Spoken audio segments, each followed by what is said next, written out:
Now, the greatest radio shows of all time.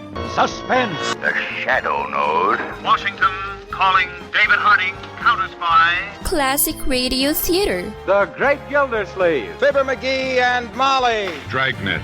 Gunsmoke. The Lone Ranger. Now, step back into a time machine with your host, Wyatt Cox. Good evening, friends of the Inner Sanctum. 2 hours of crime drama straight ahead on this Monday. Brand new year. Thank you so much for tuning in on this January 1st, the brand new calendar year. It was on this date in 1673, regular mail delivery began between New York and Boston. The first traveler's checks went on sale in London on this date in 1772. They could be used in 90 European cities. In 1797, Albany replaced New York City as the capital of New York. The importation of slaves into the U.S. banned in 1808, and in 1818, Mary Shelley's novel Frankenstein published. 1863, the Emancipation Proclamation took effect in Confederate territory. Also in 1863, the first claim under the Homestead Act made. In 1892, Ellis Island opened and began accepting immigrants to the U.S. In 1898, New York City annexed land from surrounding counties, creating the cities of Greater New York. The four initial boroughs, Manhattan, Brooklyn, Queens, and the Bronx, joined by Staten Island in January 25th to create the modern city of 5 boroughs. In 1901, the first official Mummers Day parade held, and for the first time in 1908, a ball dropped in New York City's Times Square to signify the start of the new year at midnight. 1925, the American astronomer Edwin Hubble announced the discovery of galaxies outside the Milky Way. In 1934, Alcatraz Island became a federal prison. William Hewitt David Packard formed Hewlett-Packard on this date in 1939.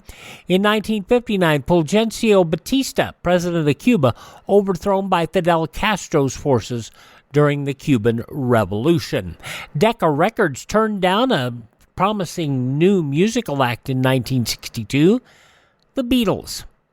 In 1970, Jimi Hendrix, Buddy Miles, and Billy Cox recorded live at Fillmore East the resulting album Band of Gypsies, the last Hendrix album released before his death. Cigarette advertisements banned on American television on this date in 1971. And in 1975, John Mitchell, H.R. Haldeman, John Ehrlichman convicted of obstruction of justice in the Watergate affair. There's only one human being in the world who knows to an absolute moral certainty the truth of my innocence or guilt. I know, legally and morally, I am totally innocent of each of the charges that's been brought here. And with that certainty, I can live with myself, and I can move ahead now to see that as this process continues, the truth ultimately does become known and become understood. I have the full conviction that ultimately it will, and with that, I intend to move ahead in the days ahead on the process of appeal within the judicial system. H.R. Haldeman, speaking there, found guilty and imprisoned for 18 months. Upon Haldeman's release, he returned to private life and was a successful businessman and real estate developer until his death from cancer in 1993 at the age of 67.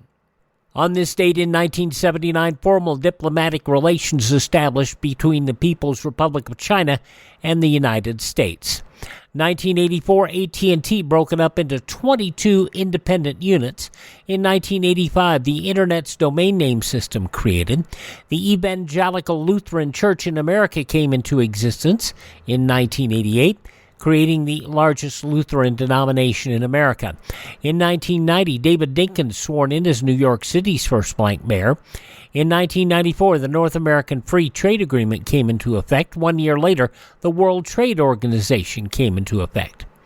It was in 2000, as the world celebrated, no major crises arose from the dreaded Y2K computer millennium bug.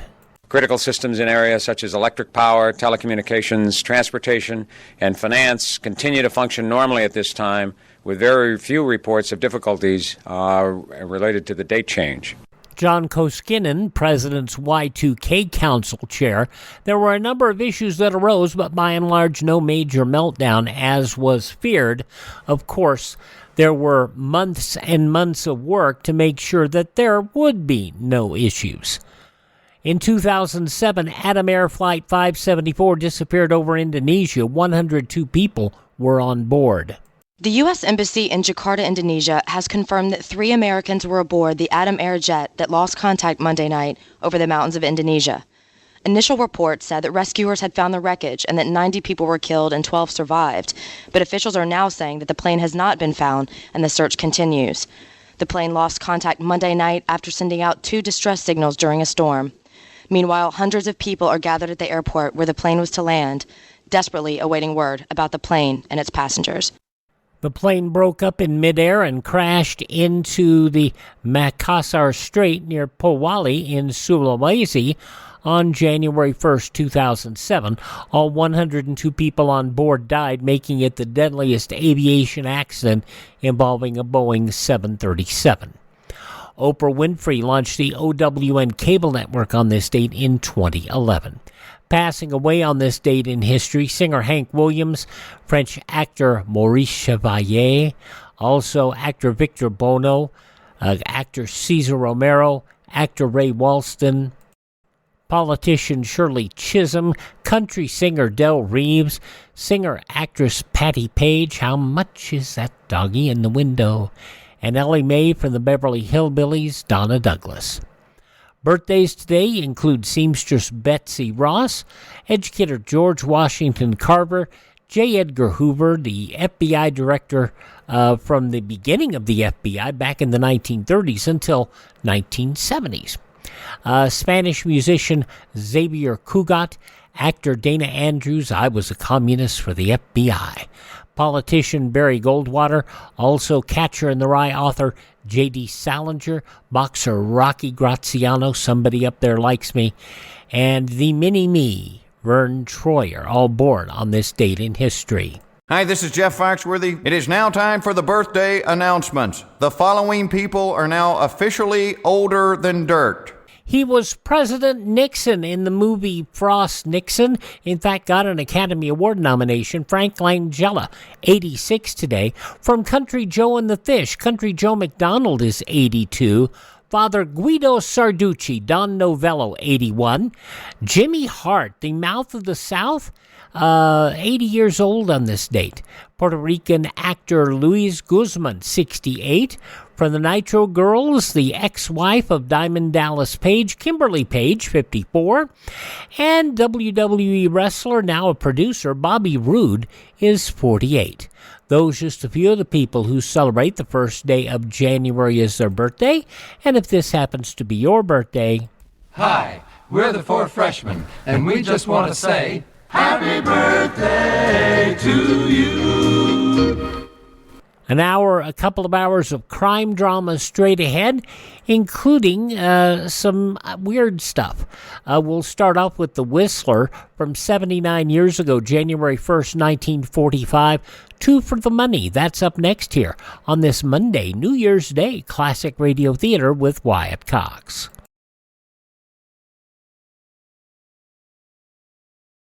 Civil defense is common sense. This is Howard Duff with this reminder. 640 and 1240. These are the Conelrad frequencies during a national emergency. 640 and 1240 on your regular radio will be your only official means of receiving vital information. Remember, 640 and 1240. Now on this New Year's Day edition of Classic Radio Theater with Wyatt Cox, an episode of The Whistler. And we are going back 79 years to January 1st, 1945, 2 for the Money. Let every go signal remind you that you do go farther with Signal gasoline. The Signal Oil Program. The Signal Oil Company and your neighborhood Signal dealer bring you another curious story by The Whistler. Tonight, 2 for the Money.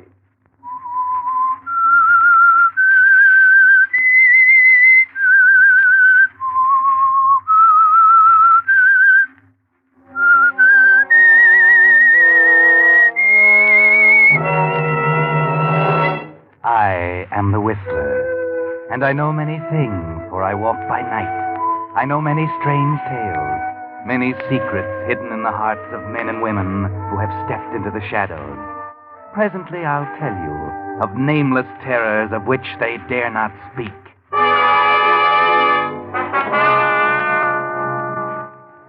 As New Year's Day 1945 draws to a close, the Signal Oil Company joins 1,800 Signal gasoline dealers in hoping that the coming year will be a good one for you and for your car, too.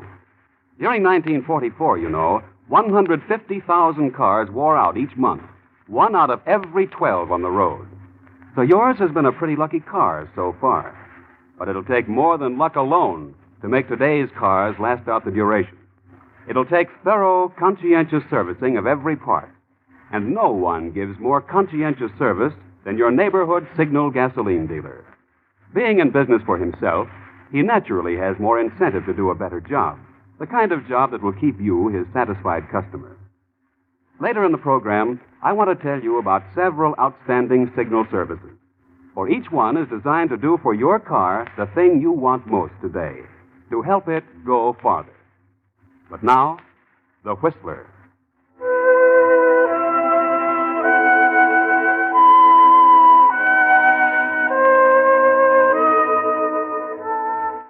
It's strange, isn't it, how a man can live his life through several decades, simply, quietly, in peaceful obscurity, and suddenly, through one small incident, find his world turned into chaos. For instance, there was Tom Barlow, who lived with his wife Ellen in the small seacoast village of Marblehead, and whose whole life had been spent as a lowly driver of the town carryall, combination taxi, delivery truck, and tow car. To everyone in Marblehead, he was just old Tom, until that night a few months ago. A raining, stormy night it was, with a feeling in the air of foreboding, if you were particularly sensitive. And the man who came to Tom, just as he was getting ready to go home to dinner with Ellen and Judy, his daughter, wanted to be driven out to Guilford Inlet. It was no pleasant trip on a night like that, lonely, miserable. But a fare was a fare, and Tom started out. Halfway there, they had to cross the inlet, and Tom was just beginning to worry about whether or not the bridge might be washed out. Driver? Yes, sir. Is that the Guilford Bridge ahead? Yes, sir, that's it. Lucky for us, it's still there. You sure picked a night to come out to this godforsaken neck of the woods. When you get to the bridge, stop. Stop? What I said, stop. Mister, there's no need to stop. It's 8 miles yet to the inlet. Stop when you get to the bridge. Okay, mister, whatever you say.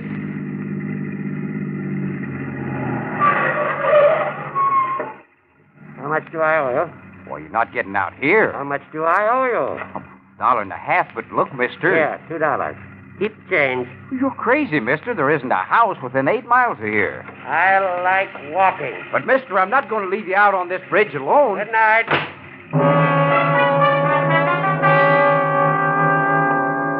Well, Tom, that's a queer thing, isn't it? Strange fellow. Never did get a good look at his face. He kept it muffled up in his scarf, his hat pulled down low. You've half a mind to run after him, but in 10 seconds he's disappeared into the blackness, and you drive back to town wondering, trying to make up your mind whether you should tell somebody about him or not.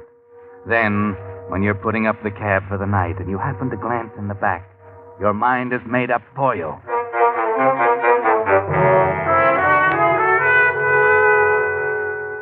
That's just what I told him, Sheriff. I said, I'm not going to leave you out on this bridge alone. Mm-hmm. What time was that, Tom?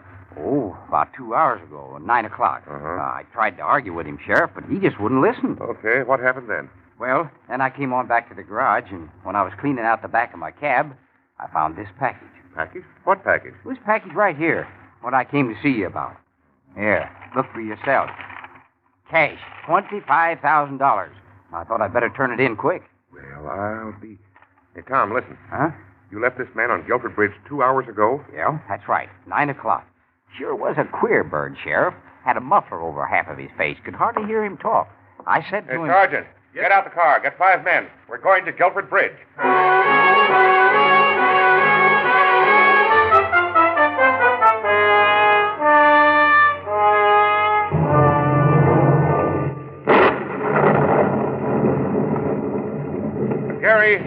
anything down there? Here, Chief. Well, this is the spot where I left him, Sheriff. Right here. Hey, Chief, look. Yeah? I found this coat and hat under the bridge. Hey, Eddie, put your flashlight over here.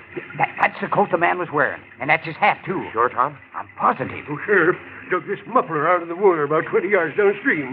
That's his, too, yes. That's what he had over his mouth. Made him talk so peculiar. The hat, coat, muffler. Looks like he drowned himself, all right. You aiming to drag the inlet, Sheriff? Not tonight, I'm not. In the morning. Anyhow, with that undertow, a body would be 2 miles out to sea by now. That's right. Huh. What do you suppose he done it for? Poor guy. Poor guy? Tom, he left $25,000 in your cab, didn't he?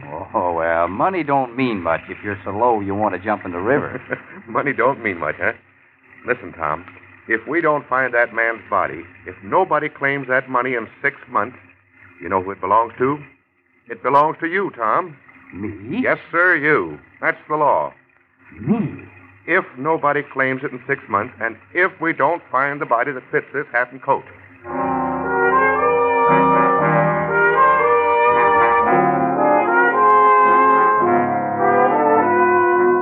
Well, Tom, that's quite a stroke of luck, isn't it? Imagine, $25,000. More than you've ever dreamed of. And it's yours. Almost. You stand on the bridge and gaze into the dark water below and wonder about your strange passenger. But perhaps you wouldn't wonder if you could see something happening at a lonely house 8 miles away at Guilford Inlet. Who's there? I'm asking fool questions. Let me in. Who is it? Well, Mrs. Wilmey, so you don't recognize me. And after I've paid your salary, kept you living here all these years. Mr. Ben. Yes, it's me, and don't stand there gawking. Let me in and close the door and make some hot coffee. I'm frozen to the bone. Of course. Of course. Same dismal old place. Mr. Ben, where's your hat and coat? You're soaking wet, Mr. Ben. Where's your hat and coat? You're soaking wet, Mr. Ben. Hey, heaven, woman, can't you say anything better than that? 20 years, and I come home to, where's your hat and coat, Mr. Ben? Mrs. Wilmey, you're still a fool. Yes, sir. I'll get the coffee. Wait a minute. Yes. You still go down to the village every day and gossip like a fishwife? Well, sir, Stop sirring me. Now, listen. While I'm here, you keep away from the village, do you understand? Order your groceries by phone, if this morgue still has a phone. Oh, no, sir. Not since you left. Barlow Manor's all boarded up, except in my room. All the better. You'll have the delivery sent once a month then. Nobody's to know that I've come back to Guilford. Is that clear? No one. Yes, sir. If you want coffee... Mrs. Wilmey, for the love of heaven, stop fluttering. Yes, sir. Oh, me. Nothing changed. You're still afraid of me, aren't you? Aren't you?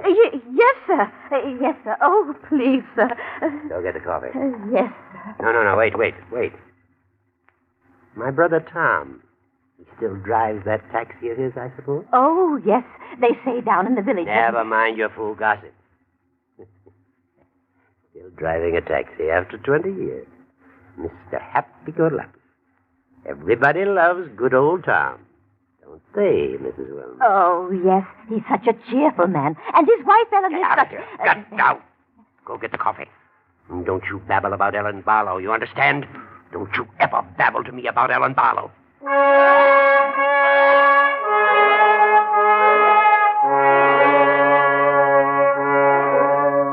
Yes, Tom Barlow, if you could see that scene, and your brother Ben sitting in the old family house in Guilford Inlet, perhaps you wouldn't wonder so about the stranger's disappearance.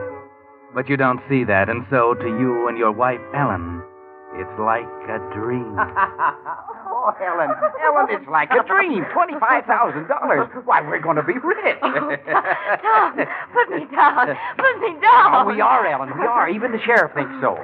We ought to go out and do the town. Well, we'll have plenty of time for that, Tom Barlow, after 6 months.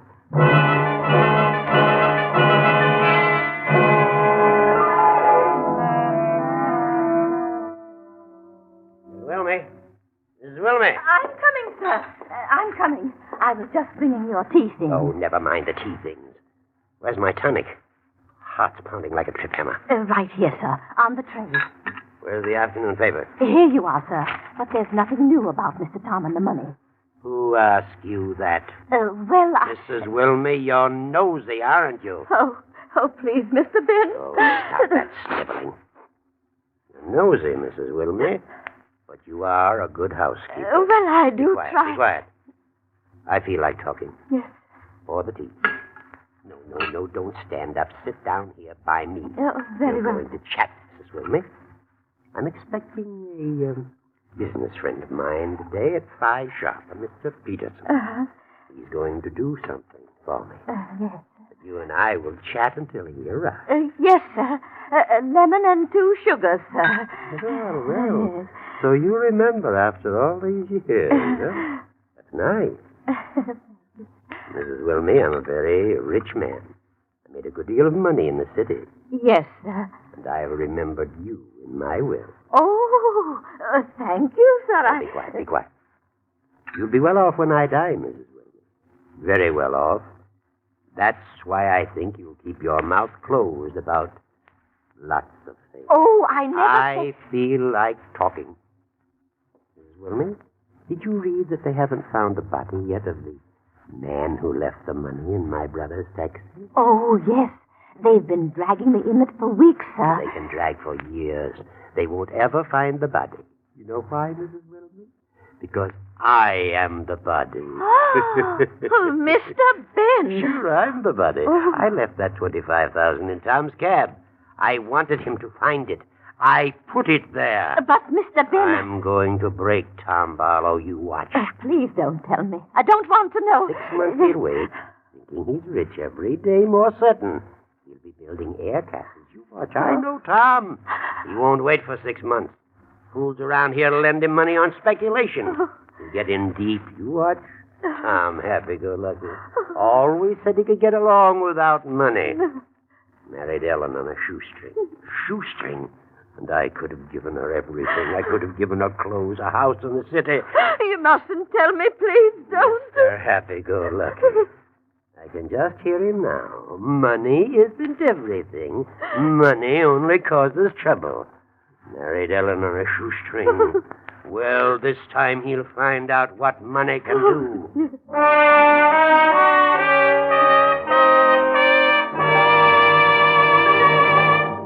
You are listening to The Whistler, brought to you by your friend, the Signal Oil Company, marketers of famous Signal gasoline, your best buy today. Remember to let every go signal remind you do go farther with Signal gasoline.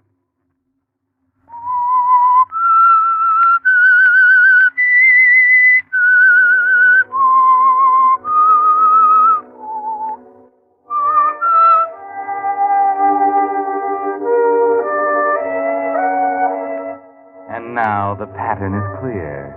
Ben Barlow, after 20 years, is planning to extract his revenge for his brother Tom's marrying the woman he loved. He's planning to ruin his brother with the promise of the money he found, and then snatch it away at the last moment. And Tom, good old Tom, seems to be falling into the trap slowly, reluctantly, happily. Oh, now, fellas, money isn't everything. We'll see if you say that when you get the $25,000. I will. He's got 4 months to go yet. No use sense counting his chickens. The money's as good as in the bank. Been 8 weeks now, nobody's claimed it. And who do you expect's going to claim it anyhow? A ghost? Hey, Tom, I hear you and Ellen and the kid are planning a trip to New York. See all the shows. Huh? Well, maybe. Well, all I can say is if anybody deserves that money, it's Tom Barlow. Tom, we're with you. Well, Ain't thanks. a person in the village won't be counting the days till 6 months is up.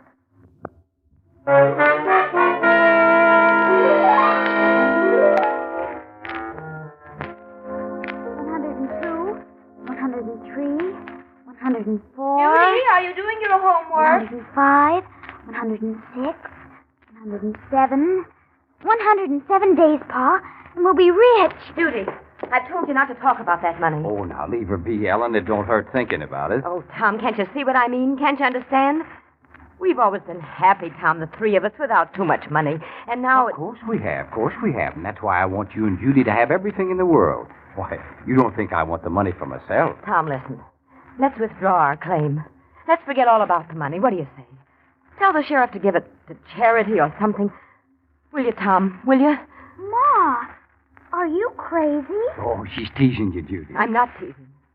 I've got a funny feeling about that money. But, Ellen, dear, I'm kind of counting on it. We've already run up a few bills and all, and what with this little deal I'm working... Deal? What deal?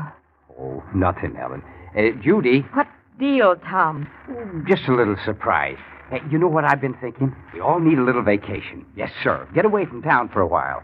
Jerry Mason says that I could get $600 for the cab. Tom, you're not going to sell the cab.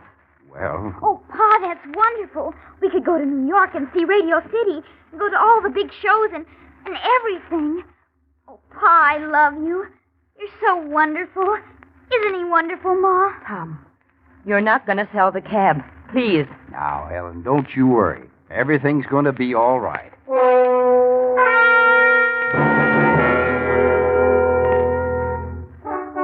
Yes, everything's going to be all right now, isn't it, Tom? You're getting more certain of it every day. It's been 4 months now, and you've almost forgotten about the stranger.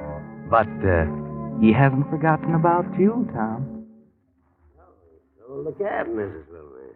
Yes, Good, good. And now what about this man Peterson? Well, sir, Mr. Peterson said that everything was going the way you wanted, sir. That's fine. Good man, Peterson. Real good man. What else? What, sir? What else? Well, sir...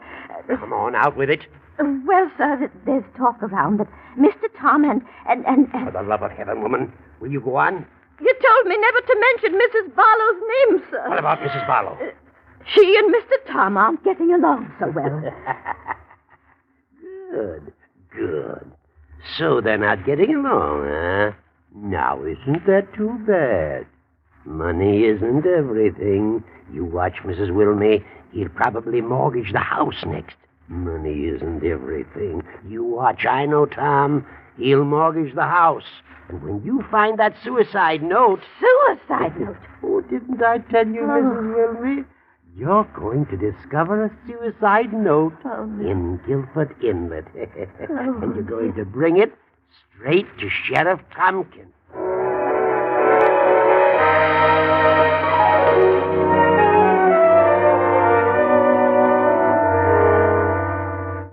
Well, Ben, you have it all figured out, don't you?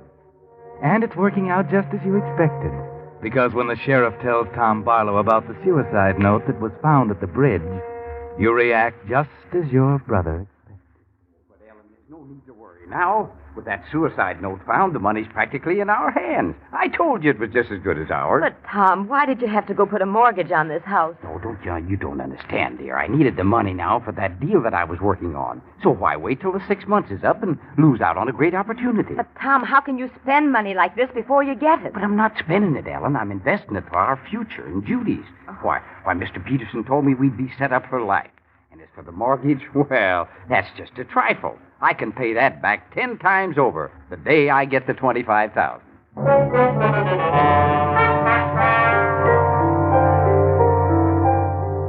The day you get the $25,000, Tom. The day you get it. Will that day ever come? Ben waits in the lonely house at Guilford Inlet, enjoying reports of your spending money you haven't got. Yeah, set up 10 beers for the boys, Joe. You bet it won't be long now. Ale, Tom. And 1 ale for Jerry. Yes, sir. Oh, hi, Sheriff. What did you have? Tom, I've got to talk to you for a second. Well, sure, Sheriff. What's on your mind? Do you know a man named Peterson? Peterson? Well, I sure do. Come on, have a beer, Sheriff. Have any dealings with him? Well... This is important, Tom. Well, yes, I did. He came to see me with a mighty attractive proposition, and I placed some money in his hands. Very much money? All I could get my hands on. Mighty attractive proposition. That's not good. It's not good. No. Tom, this Peterson, as he calls himself, is a well-known New York crook. What? Real name's Clark, Pinky Clark. Deals in phony stocks and bonds. No. He's skipped town, and your money's gone with him. Tom, you've been swindled.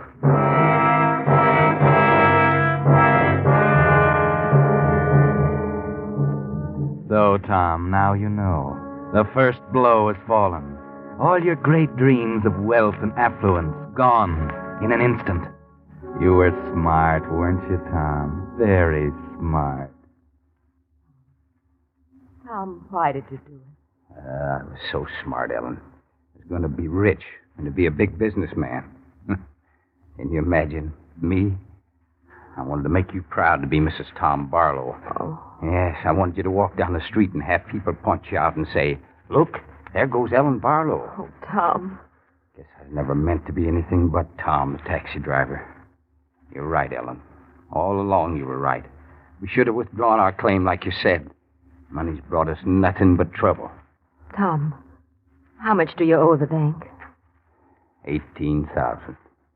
18,000. Oh, Tom. Tom, we've just got to get that 25,000 now. We've just got to.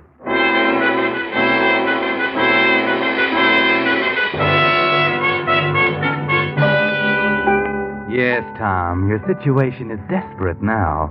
You have to get that $25,000 now. It will just about pay off your debts, lift the mortgage on your house, and buy back the taxi. And then the real blow falls. The 6 months is up. It's the night before you're to claim the money, and it's dark and stormy. Another foreboding night like that one 6 months ago. And as you sit by your fireside, you're startled by a knock on the door.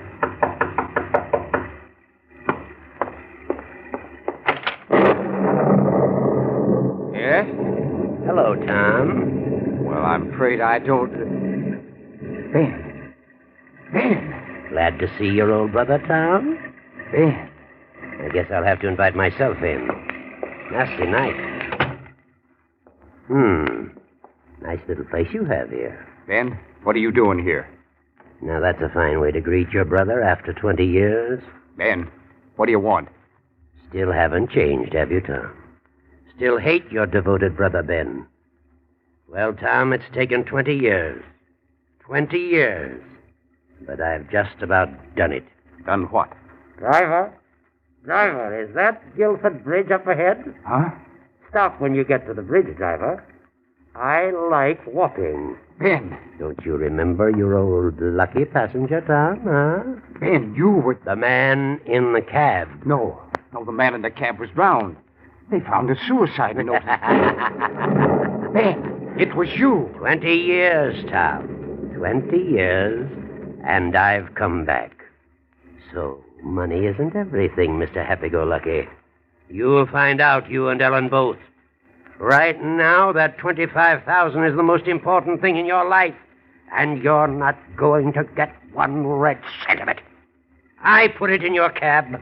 I'm going to be at the sheriff's office with serial numbers and identification. Money isn't everything, eh? You married Ellen on a shoestring. You married the only woman I ever loved. You'll find out how important money is tomorrow morning.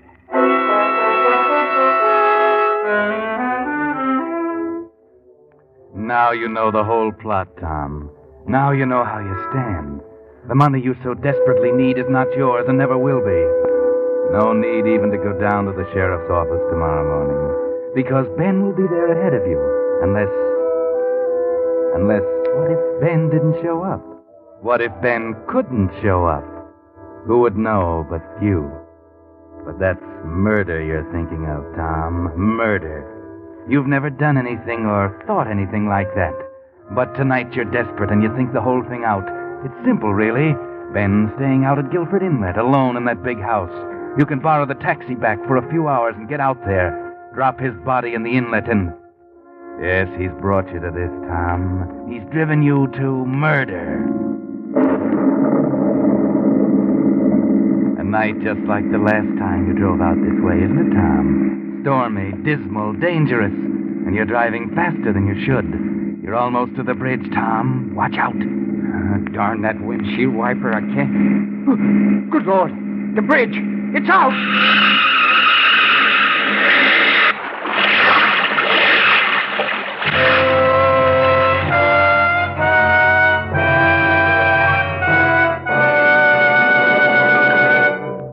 The Whistler will bring you the ending to our story in just a moment. Meantime, here are just a few of the signal services that are helping today's cars go farther. When your Signal gasoline dealer lubricates your car, he uses the famous Signal Safety Chart, on which the maker of your car shows every lubrication point and the exact lubricant it should have. And your Signal dealer checks every point against the safety chart, not just once, but twice, so not a single part can be missed. The Signal 4-star oil he puts in your motor is solvent refined to give you a pure paraffin-based oil that reduces carbon and sludge and protects every motor part with a tough, long-lasting film that resists heat and wear. His regular battery and tire checking service help you get extra months of wear. Should you need a new battery, his heavy-duty Signal Deluxe batteries are guaranteed up to 2 years. And his retread jobs, using only the finest material, help you get more miles out of every tire. In those and a dozen other ways, Signal dealers are helping today's cars go farther. You couldn't close New Year's Day with a better resolution than to get acquainted with your neighborhood Signal gasoline dealer soon. Now, back to the Whistler.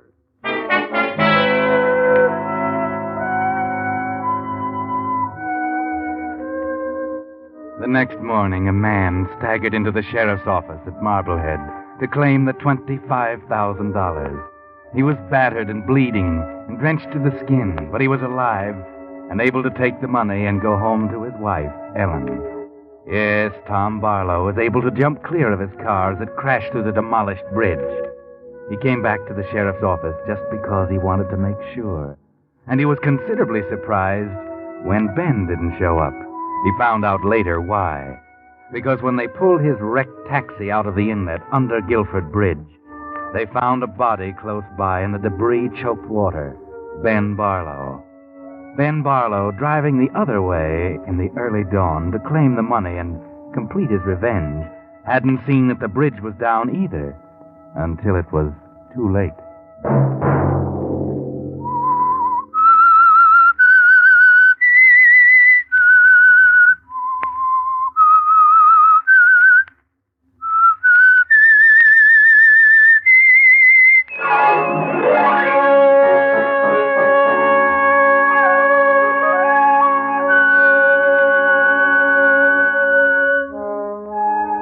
Monday at 9 o'clock, the Signal Oil program will bring you another strange tale by The Whistler. The Whistler is brought to you by the Signal Oil Company, marketers of Signal's famous Go Farther gasoline and motor oil, and by your neighborhood Signal Oil dealer who is at your service daily to keep your car running for the duration. The Signal Oil program, produced by George W. Allen, with story by Louis Pelletier and Jacques Anson Fink, and music by Wilbur Hatch, is transmitted to our troops overseas by the Armed Forces Radio Service. Bob Anderson speaking for your friend, the Signal Oil Company, and suggesting once again that you let every go signal remind you that you do go farther with Signal gasoline. This is CBS, the Columbia Broadcasting System.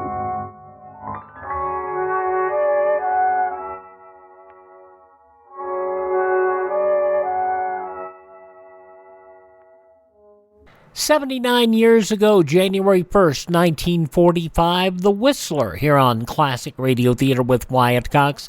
Coming up next, we're going to go back 89 years to January 1st, 1935, and an episode of the West Coast procedural police procedural program, Calling All Cars. In case of enemy attack or grave national emergency, keep listening to your radio. The emergency broadcast system will immediately bring you official information and instructions. Stations will not give call letters, but will identify the area they're serving. So dial around till you find the right one in your area, and then follow the instructions given. Another show that was never really heard nationwide was the West Coast Police Procedural Program, Calling All Cars. This program goes back 89 years to January 1st, 1935, and it is highlights of the year 1934.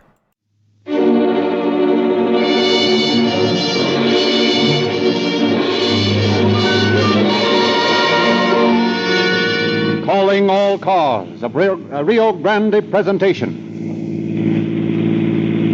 The Los Angeles Police calling all cars. Attention all cars. Broadcast 58. Stand by for review of preceding broadcast covering murder, bank holdups, and dynamiting. That's all. Rosenquist.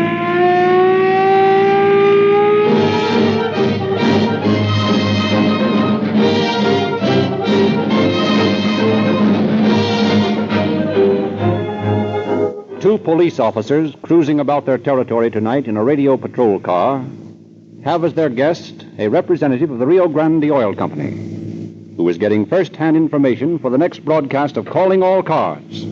Let's listen in. Hey, it's sure good to see the new year come in. 1934 wasn't such a good year for us all. Well, not for all of us, maybe, but so far as Rio Grande was concerned, 1934 was a splendid year. You mean to tell me that you sold more of that Rio Grande cracked gasoline last year?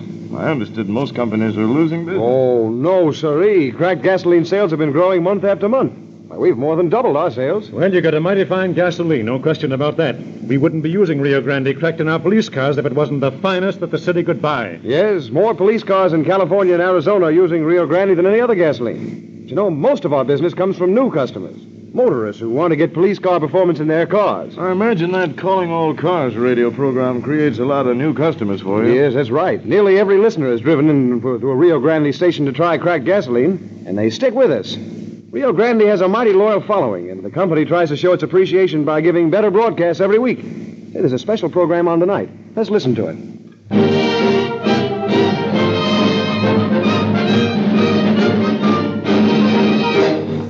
During the year just past, you have heard broadcast on this program many cases from the police files of Oakland, San Jose, San Diego, Tucson, and other western cities, as well as cases from the files of the Los Angeles Police Department. Tonight, we ask you to look back over the past year as we review memorable scenes from Calling All Cars for 1934. In every case of violence and law-breaking, which you will hear re-dramatized on tonight's program, bear in mind that the criminal paid the full penalty prescribed by law. We Westerners have a great tradition to uphold, and the blood of the vigilante seems to flow in our veins. For out here we have shown beyond a shadow of a doubt that crime does not pay.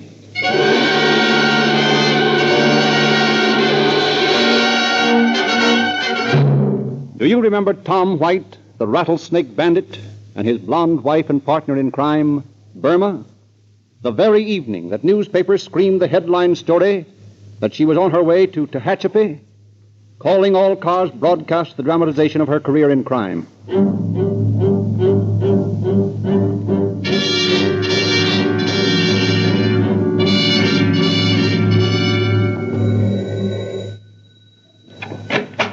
Yes? How do you do, ma'am? We're police officers, and we'd like you to help us. Why, come in. Is anything wrong? What can I do? We're looking for a blonde who lives in this building. A blonde? Well, there are several blondes here. Who are they? Well, now, there's Miss Arnold. What's she like? Well, I wouldn't want it to go any further, but she's heavy. In fact, she's fat. Yeah, that's not the one. Who else? Well, then there's Miss Gilman. She's 40 if she's a day, though she tries to tell people she's only 32, you know. She's... Well, that's not the one. Oh, yes. There's young Miss Adams. Hasn't been here very long. What's she like? Well, she's just a child, about 19 or 20, slim and pretty in a way. That's the one we're looking for. What apartment is she in? In 218. Now, look here, I don't want any trouble in my place, really. Well, there won't be any trouble. You just stay right here in your apartment.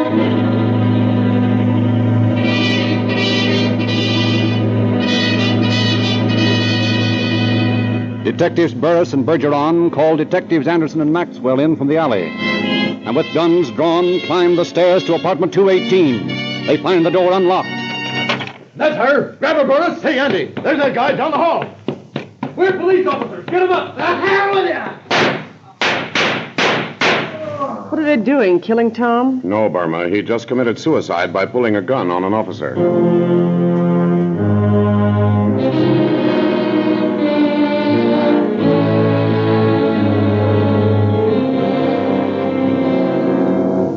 Tom White went to a gunman's grave, and Burma White to Tehachapi Women's Prison for from 30 years to life. But this sort of expiation can never bring back the sight of Miss Cora Withington, who was blinded by brutal Tom White's murderous gun. Los Angeles Police calling all cars. Attention all cars. A bombing at the Los Angeles Times building.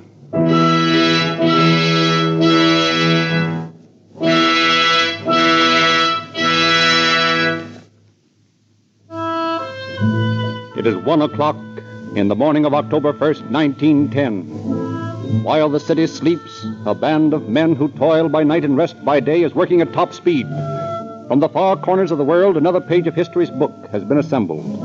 The morning paper is going to press. In the composing room on the second floor of the Times building, a line of men, green eye shades clamped to their heads, clatter at the linotype machines. In the engraving room on the sixth floor, mercury lamps throw their ghoulish glare. The dog watch in the city room sleepily eyes the clock, hoping that no big story will break to disturb their somnolent ease until 30 comes for them at 4:30.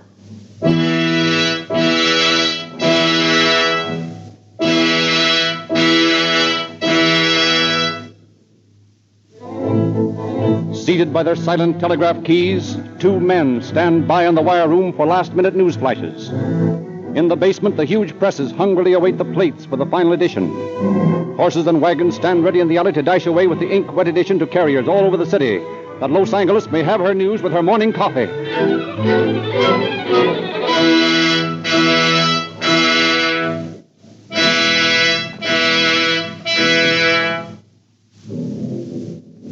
The hands of the clock slowly move on. Activity increases as press time approaches. It is now 1:05, 1:06. In Ink Alley by the press room, another clock ticks ominously, unnoticed by any of the busy workmen in the building. The seconds pass. The clock says 1:07. And then...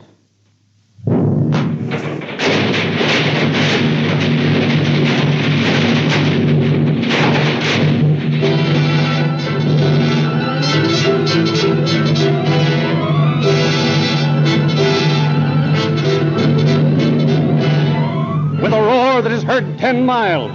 The center of the Times building blows up. The force of the explosion snaps the girders supporting the second and third floors as so many toothpicks.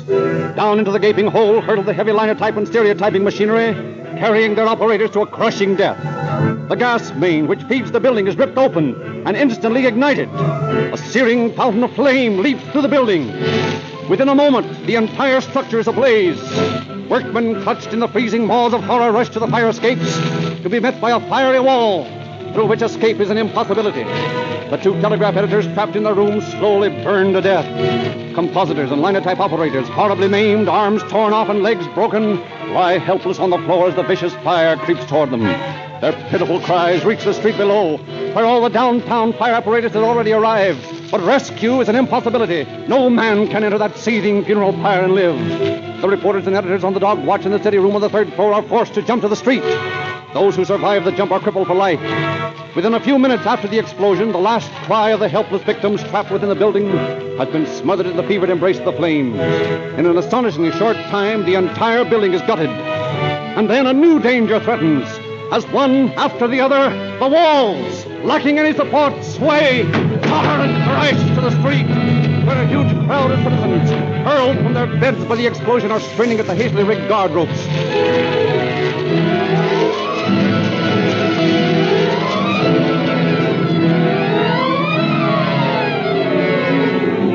All night long the fire rages, completely ruining the plant of the Times. Yet just a little later than usual the next morning, the Times is delivered to its subscribers, printed at an emergency plant by the battered, bruised, and bandaged survivors of the catastrophe. Before the last smoldering ember has died away, the law swings into action. Sam Brown, chief of the district attorney's investigators, and William J. Burns, world-famous detective, team together in a manhunt which extends halfway across America before the McNamara brothers, arch-terrorists, are run to earth and sentenced to life imprisonment.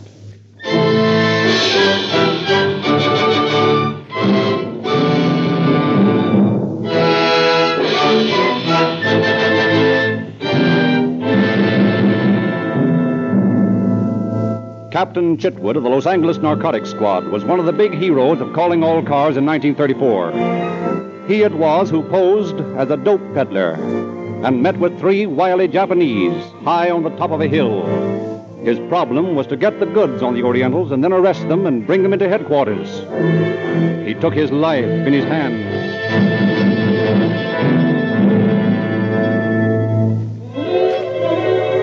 Under his threatening revolver, Captain Chitwood forces the 3 Japanese to bring the dope up and put it in his car. Although he watches his captives with great care, he cannot but feel the constant threat of Koto's great strength. As the car is loaded finally, he orders the three into the car. In your work, Mr. Jordan, you do not make a great deal of money. Well, it's not very much according to your standards. A sum such as $10,000 would be quite large in your eyes. It would be very large. I happen to have such a sum within easy reach. You'll be able to hire a good lawyer with it. I was thinking of making a friend a present. A very lucky man, I should say. You are the friend, Mr. Jordan. And how do I merit this friendship? You return to the police station with the sad news that your suspects disappeared. Sorry, Count, that's out of my line. $10,000 is a lot of money. No, you better get in the car. Back there, Koto. Mr. Jordan, I will give you one more chance. There are three of us. Koto here is a trained wrestler. We all know jiu-jitsu. Once we are in the car, you will be unable to manage us. True, you have a gun, but you cannot succeed in getting us to the city. I've been thinking about that. Oh, I think you had better accept Count's offer. It is impossible you will arrive in town alive. Let's put it another way. Let's say that it is impossible that all of us will arrive in town alive. I do not quite understand. It's very simple, really. Don't you see that Koto is the main threat? How much do you weigh, Koto? 210. When you, Count, and Huashi here are carrying Koto through the fields down to where I can call a police car, you won't be very dangerous. But why should they carrying me? Because I'm going to kill you. You cannot do that. My dear fellow, I can and will do exactly that. Koto, unfortunately, resisted arrest. My duty as a police officer, although unpleasant, was very plain. I had to shoot him. The law is quite explicit on that point. But I not resisting arrest. Oh, you have no imagination, Koto, huh? Who will ever know? You will not do this thing. It is fantastic. Just to show you that my gun is loaded, gentlemen, and that I mean what I say. Please, must be another way. We plead with you, Mr. Jordan. We have been very fair. We have offered you money, wealth. You will not take it. But that is no excuse to murder one of us. I have no desire to kill, but there is one other way. What, please? Koto will lie on the floor of my car. You two will lie on top of him with your hands at my side. If you make a false move, I'll shoot all of you. If you don't, you'll arrive safely at the station. We accept. Into the car, then. And watch your step. This gun is liable to go off in my hand by mistake.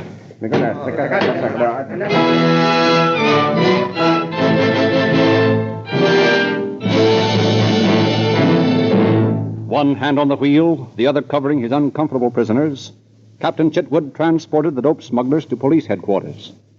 They were speedily tried and speedily sentenced to 2.5 years in the federal penitentiary in Leavenworth for violation of the Harrison and Jones-Miller Narcotic Acts. Since serving their time for that offense, the Count has been sentenced to Folsom on a verdict of first-degree murder. Koto has returned to Japan, and Awashi is a fugitive from justice, having jumped a bond on a forgery charge.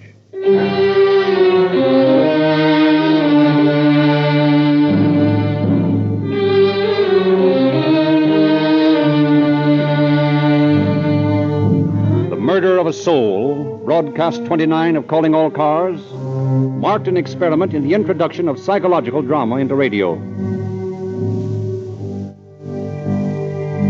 For weeks, distraught Marie Trentini broods over the fickleness of her cousin Vincencio and the brutal frankness of Gaetano, his brother. For weeks, behind her impassive, saddened face, her brain is in a turmoil, trying to adjust herself to the outrage she feels has been done her.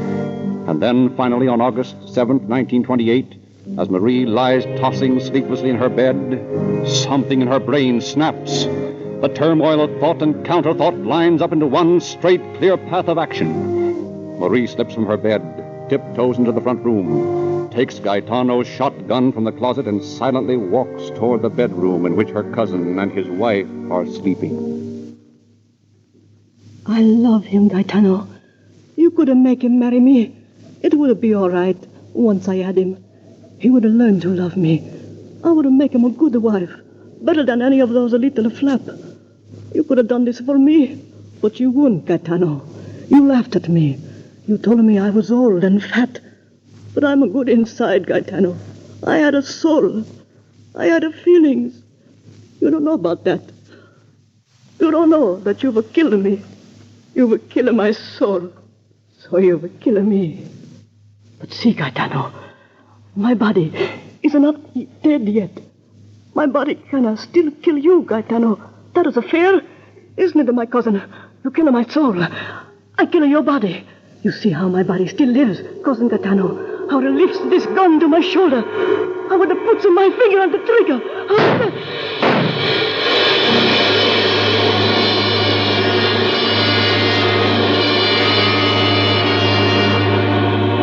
Marie Trentini established an alibi to the police, but Captain Barlow, police fingerprint expert, discovered her prints on the gun. Confronted with this damning evidence, Marie, excusing herself for a minute, stepped into an adjoining room and slit her throat.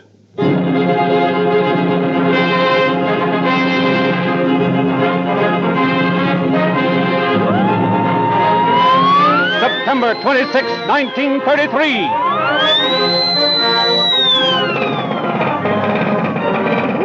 Under a hail of machine gun bullets, Charles Migley, Harry Pierpont, and Russell Clark, accompanied by 7 other convicts, successfully escaped from the Indiana State Penitentiary.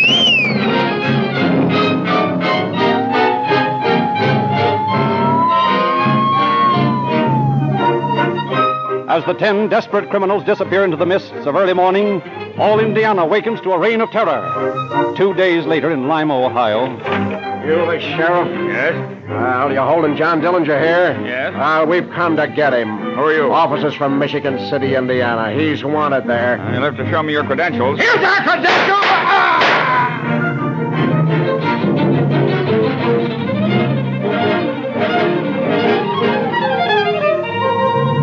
Terror spreads throughout the Middle West. Hysterical fear mounts. Not since the days when Jesse James rode the prairies have respectable citizens lived in mortal dread of a ruthless outlaw. Dillinger is loose! Indianapolis. $21,000 taken from the Massachusetts Avenue Bank. New Carlisle, Ohio. And it's taken $53,000 from the New Carlisle Bank in daring daylight robbery. Farrell, Pennsylvania. Hold up in the Farrell Bank. Lost $24,000. Daleville, Indiana. Hold up and lost $3,500. Montpelier, Indiana. $12,000 haul from the Montpelier Bank. Racine, Wisconsin. Hold up the American Bank and Trust Company. Lost $27,000. Greencastle, Indiana. $74,000 bank robbery. East Chicago, Indiana. Hold up with the First National Bank. $20,000 stolen. 1 policeman murdered.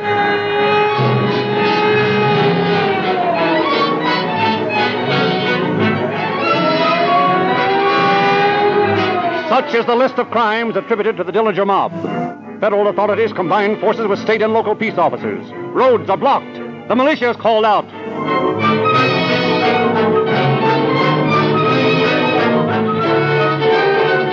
Then, as suddenly as it began, the reign of terror ends. Peace once more reigns in the Middle West. The shattered nerves of farmer, merchant, and banker gradually return to normal. Dillinger seems to have disappeared from the face of the earth. A pale desert moon casts its transparent coverlet over the jagged crest of Mount Lemmon. From a sandy wash, a coyote howls at the silent Sahara that broods above him, thrusting its spiny arms toward the star-speckled velvet dome overhead. Across this scene of beautiful desolation comes a discordant note, a tinny popular song played by a 3-piece orchestra in a desert roadhouse. The place is a few miles from Tucson, Arizona. It is the night of January 24th, 1934.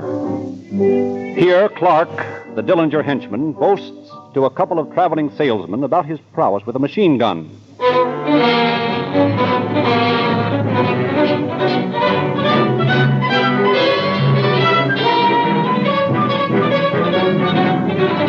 3 days later, the Dillinger gang is in the Pima County Jail, and a week later are transported to Indianapolis. But Dillinger bluffs his way out of the Michigan City Jail, and the reign of terror begins again. Then, late in July, the trail once more grows hot. Tipped off that Dillinger will attend the Biograph Theater in Chicago, a score of Department of Justice agents stake out the neighborhood. Melvin Purvis, chief investigator, and an aide sit in their car a few doors from the theater. More than an hour passes uneventfully, and then, just before 9 o'clock... Hey, Ed, there he is. Where? Walking up to the ticket office. I can't mistake that head. Oh, yeah, I see. And now he's turning. That's him, all right. And look, Mel, he's dyed his hair. Yeah, it's black. He's wearing gold-rimmed glasses. That's him. You gonna let him get into the theater? Sure, we won't take any chances. There, he's bought his ticket and he's gone in. Keep your eye on the exit, Ed. I'm going to give the boys their final orders. Okay, Chief. That was him, Charlie. Yeah, I thought so. Now, you and Mike stick around the doorway of the tavern here and keep your eye glued on that theater. Russell? Yes, Chief? You and Kelly watch those exits down the alley. Right. You'll probably be in there a couple of hours, but you might get suspicious and try to get out the back door. Yes, sir. And get this straight. No matter what he does, we're taking him tonight. Try to get him alive, but if you can't, get him dead.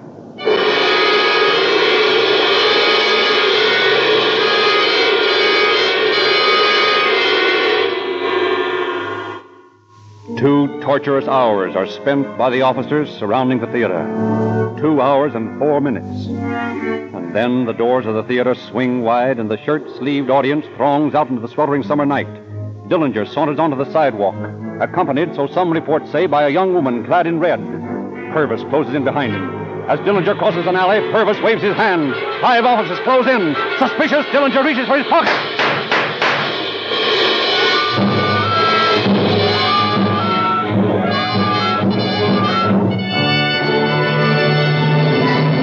John Dillinger died on the way to the hospital, and 72 hours later, the story of his career of crime was being broadcast on Calling All Cars.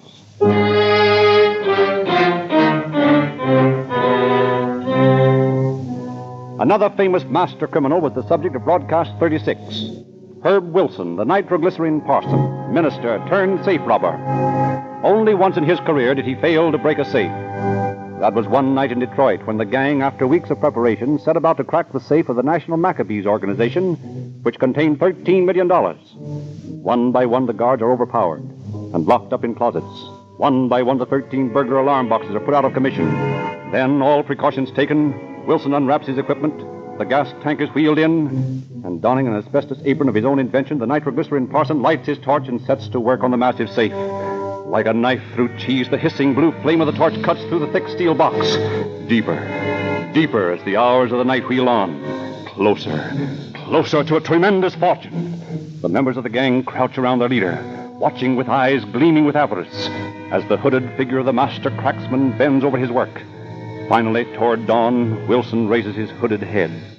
Only another quarter of an inch, boys. Well, hurry up, Herb. It's getting late. Yeah, just a matter of a few seconds, and then... $13 million. Yes, sir.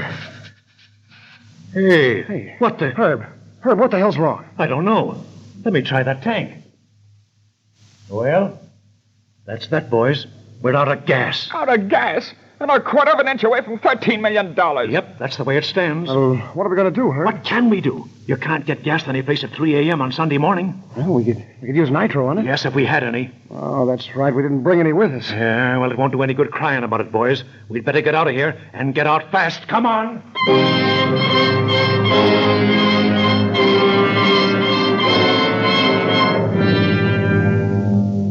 After stealing more than $15 million in 3 years, Herb Wilson finally made a little mistake.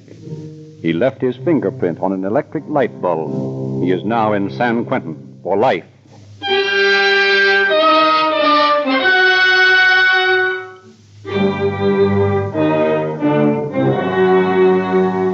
The biggest Western crime story of 1934 was the kidnapping of William F. Gettle, Beverly Hills oil millionaire.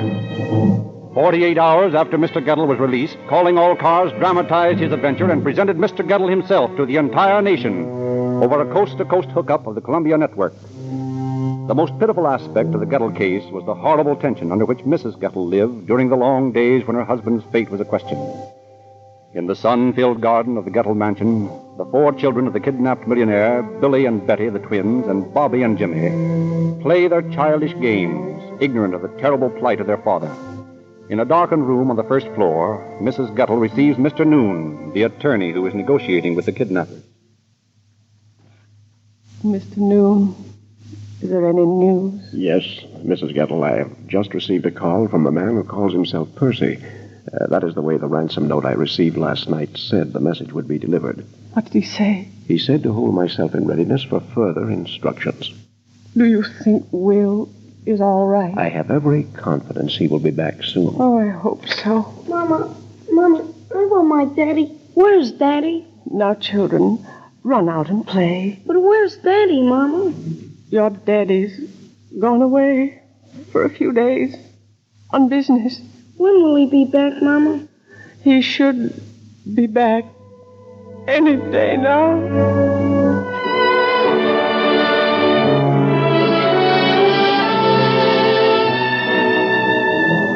But 2 days later, due to the keen ears of Detective Burris staked out on a dictaphone, the kidnappers are located and Mr. Gettle is released. 24 hours later, they are sentenced to life imprisonment in San Quentin. And 24 hours after that, while they are speeding northward to prison, Calling All Cars brought the biggest radio scoop of the year to the ears of the nation.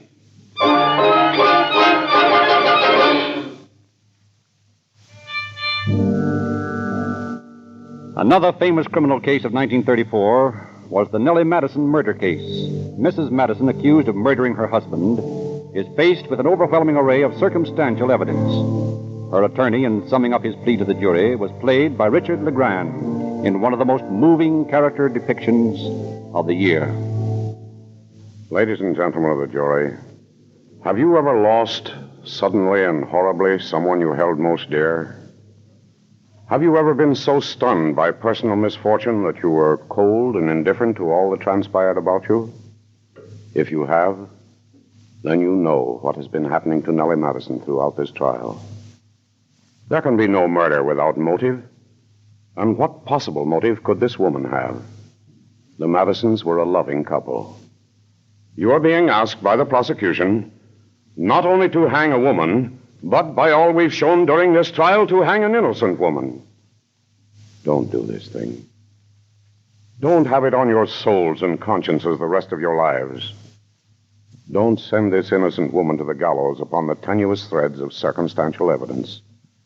Remember the command of our Almighty Father. Thou shalt not kill.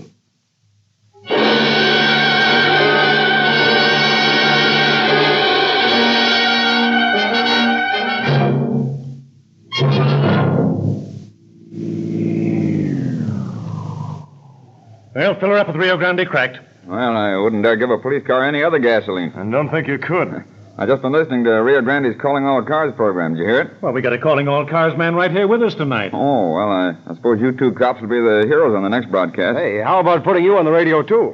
What have you got to say in behalf of the independent dealers who sell Rio Grande gasoline? Well, you tell your listeners that we independent dealers get a big kick out of so many people driving in after every broadcast and asking for a tank full of police car performance. Well, how about a business prediction for 1935? Everyone else is predicting. What do you think about business for next year? Now, I can predict good business for every independent gasoline dealer who lines up with Rio Grande. That's the only big gasoline company that doesn't compete with its own dealers. My business has grown steadily ever since I put in Rio Grande pumps. And my customers stick with me. They should. I give them better value in Rio Grande cracked gasoline, more power, faster starting, greater speed, higher anti-knock rating, and tetraethyl at the price of ordinary gasoline. Well, come on, fellas. We got to go. Happy New Year. I'll go one better. Rio Grande wishes you a prosperous New Year.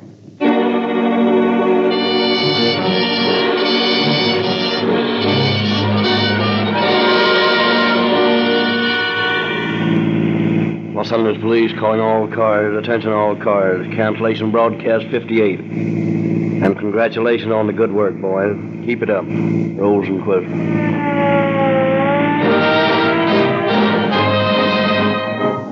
Calling All Cars is written and produced by William N. Robeson. The orchestra is under the direction of Frederick Stark. This is your narrator, Frederick Lindsley, bidding you good night and a prosperous new year for the Rio Grande Oil Company. 89 years ago, January 1st, 1935, Calling All Cars, here on Classic Radio Theater with Wyatt Cox. Tomorrow, more drama with Dr. Christian, Theater Royal and the Country of the Blind, suspense, dark fantasy, and Lemon Abner. That's all on our Tuesday edition of the show. Right now, we're going to head out to 76 years ago, January 1st, 1948, and Casey Crime Photographer. But first, these important words. In case of national civil defense emergency, the emergency broadcast system may be activated. Then you would receive essential information by turning your radio dial to an EBS station operating in your area. The emergency broadcast system stations will be easy to identify because of their repeated announcements of the area they're serving. I want to remind you, I have another podcast that I do. It's called Wyatt's Favorite Radio, and it's a number of shows that we don't run on classic radio theater. These are shows and of interesting interviews and topics and things that I have dealt with over the years, and you can find them by going to Wyatt's Favorite Radio anywhere podcasts are served. Where you see this podcast, you can also find Wyatt's Favorite Radio, so hope you will look for that. Now, an episode of Casey Crime Photographer starring Staats Cotsworth going back 76 years to January 1st, 1948, and the hot New Year's party.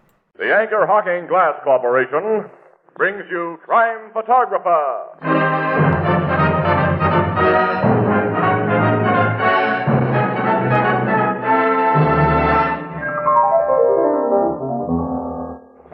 Happy New Year, Casey. Happy New Year, Ethelbert. Same to you, Marvin. Hey, you know this 1948 is going to be a great year. Why so? Why, don't you know? It's leap year. And just what can leap year mean to you? Why, I'm surprised at you, Ethelbert.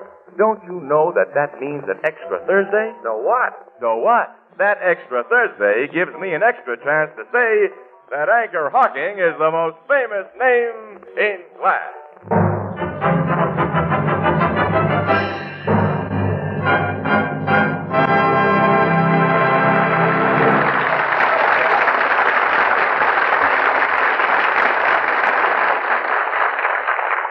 Good evening, ladies and gentlemen. This is Tony Marvin.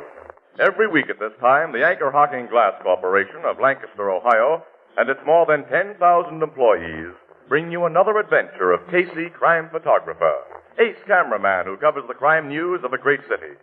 Written by Alonzo Dean Cole, our adventure for tonight, Hot New Year's Party.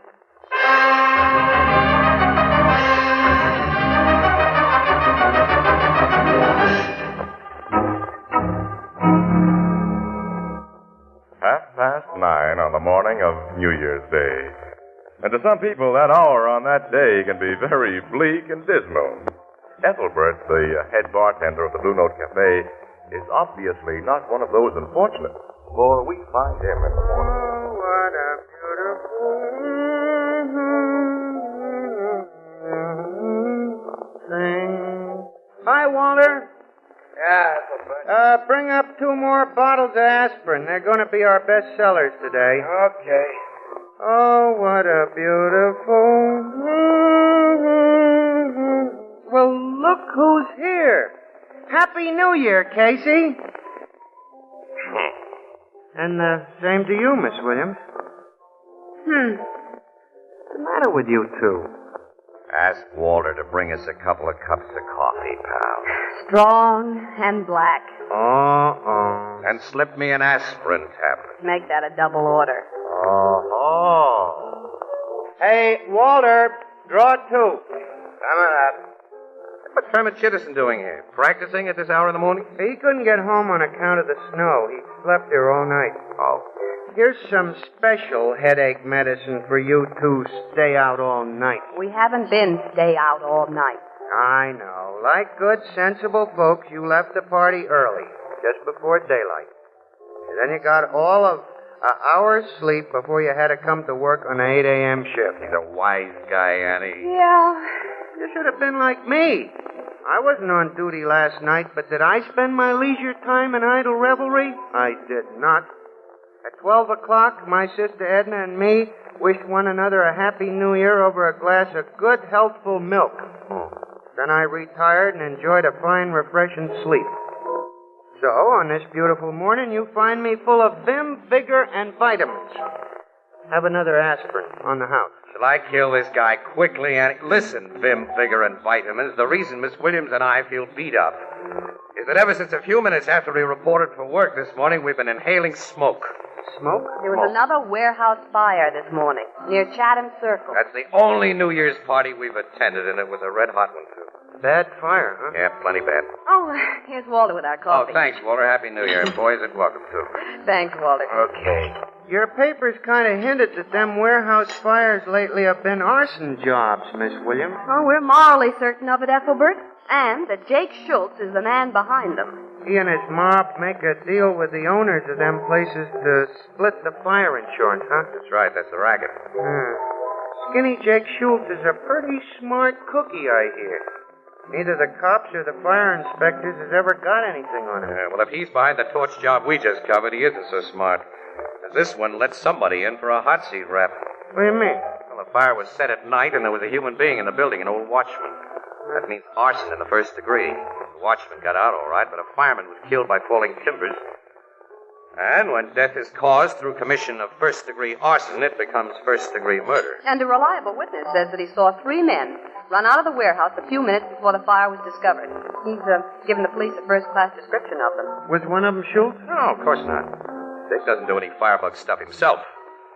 If one of those 3 guys is caught and sings, it's going to be too bad for his boss man. Annie, how about some more coffee? No, we don't have time, Casey. That's We've got to get out to Barstow College. Well, there's no hurry about that. Yes, there is. City desk wants the dope on Professor Wendell right away. Who's Professor Wendell and what's he doing? Oh, he's a teacher at Barstow College. He went for a walk last night and he hasn't come back. Now, the professor who shares an apartment with Wendell's just reported his disappearance to the Missing Persons Bureau. Oh, he thinks the guy has met with foul play? That's right. Well, if we must, Annie. Come on, let's get started at Professor Gerber's place. But this Professor Gerber's the one who reported the mysterious vanishing of this Professor Wendell, huh? That's right. After we waste our time with him, Wendell will undoubtedly show up with a perfectly good reason for staying out all night. Well, I'm perfectly willing to waste time on such cases today. I'd like to start the new year safely and sanely. Me too, Annie, me too. To establish a precedent for 1948, no jams and no trouble, nothing but peace, sweetness, and light. Instead of just a hope, why don't you two make that a New Year's resolution? Well, that's a good idea, pal. Oh, excellent. We here highly resolve That for the coming year, and starting now, no jams, no trouble, nothing but peace, sweetness, and light.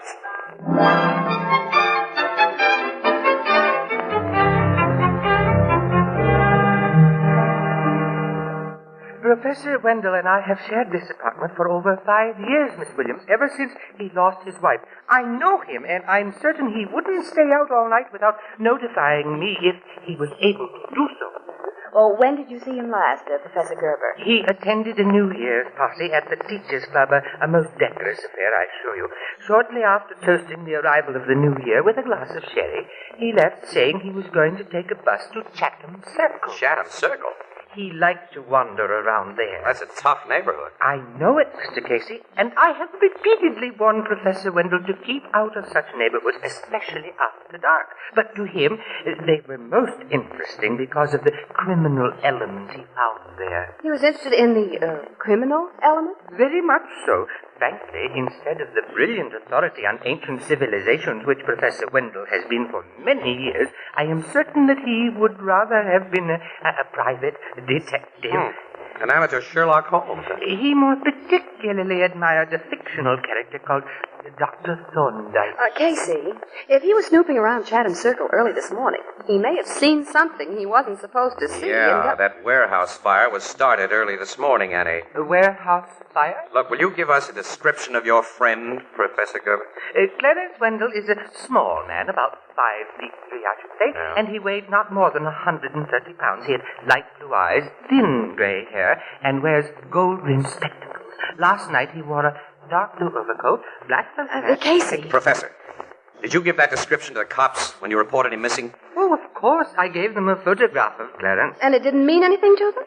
Mean anything? Well, it exactly fits a witness description of one of 3 men who ran out of the Chatham Circle warehouse early this morning, just before it caught on fire. I don't understand. Well, the Missing Persons Bureau men who talked to Professor Gerber wouldn't necessarily know about that arson business, Annie. Oh, no, that's right. It's being handled by the homicide squad. Will you please explain? Well, there's more important things to do first, Professor, if you don't mind. Where's your phone? I want to call Captain Logan of Homicide and get him to check with Missing Persons right away. That's all you're going to do, Casey. Just phone. Remember our New Year's resolution.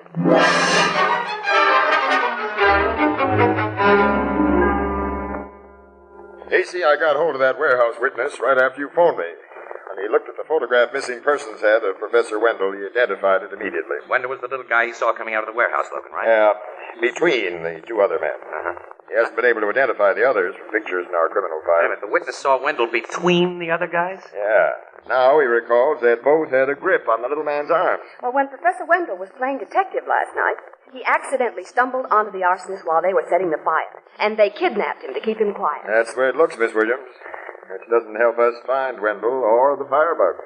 Well, like the fire inspectors, you think that Jake Schultz mob is behind it? Sure, but suspicion and proof are very different things. We haven't a single lead to work on. Professor Wendell's a definite lead. He's a definite complication. Huh? If two of Schultz's torches put the snatch on him this morning because he caught him setting a fire, they probably bumped him off by now. Oh. Logan, I don't think Professor Wendell has been bumped off. Why? Casey, the gang won't dare let him live if he saw what we think he did. Oh, they'll give him the works eventually, Annie. But Jake Schultz is going to do a whole lot of thinking before he okays a murder that would hit the front pages and stay there. Logan, Jake's in the fire business, but he does his best to avoid strong heat. Yeah. I'll have Skinny Jake and his mob brought in. We'll force information out of him. No, you won't force anything out of Jake or his mob. That's been tried before. Do you know of anything else we can try? I can try something. You? Yeah. What? I think I'll have to keep to myself. There can't be any cops in the picture, Logan. Meaning you know some crook who might be persuaded to spill? Meaning you ask no questions and I answer none, now or later. Okay. Help me find Professor Wendell alive, and you can write your own ticket. Attaboy, Logan. Thank you. I'll get started right away. Now stick around your office here, and I'll phone you after I make my contact. I'll be near the phone. So long. Oh, I'm going with you. See you later, Captain. Okay, Miss Williams. And carry your luckiest horseshoe, Casey. Yeah, I guess I'll need it, pal. Oh, what are you going to do, Casey? Annie, I'm going to leave you as soon as we reach the street door. Not unless you tell me what this is all about. Look, kid, I can't tell anybody. Well, then I'll trail you. But if you do, you may wreck the one chance of finding Professor Wendell alive. Okay. Well, just tell me one thing, off the record. Where are you going? Completely off the record, Annie. Nick Morrow's Tavern. Oh, the Schultz mob hangs out at Nick Morrow's. Jake Schultz owns the place. Yeah? Casey, you'll be sticking your neck out down there. Quite a few of the mob know you. Schultz knows you. I'll be okay, Annie. Well, maybe. Resolutions are so easily broken, Casey, we should only have hoped for a safe and sane 1948.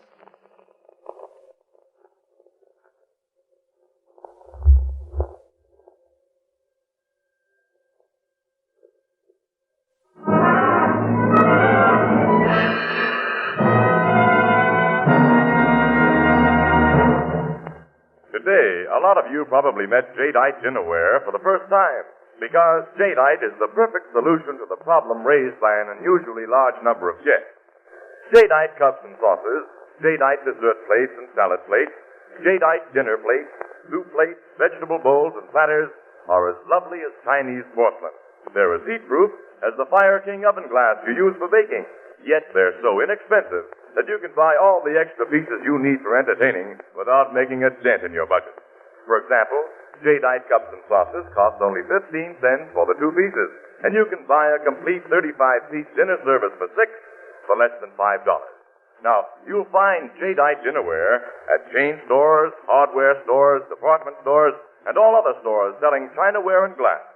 Ask for jadeite by name. Now it's spelled Jadeite. Jadeite, newest triumph of anchor hocking. The most famous name in glass.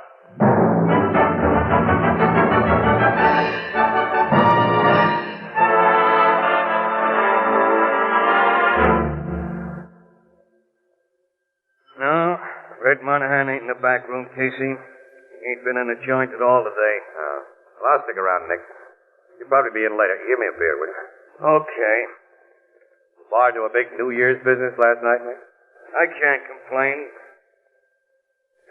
You still running with the cops, Casey? Nick, I don't know what you mean. I'm a newspaper guy. Sure, I know. Here's your beer. Thanks, Nick. What do you want to see Red Monahan about? If it's any of your business, Nick, I want to thank him for the Christmas card he sent me.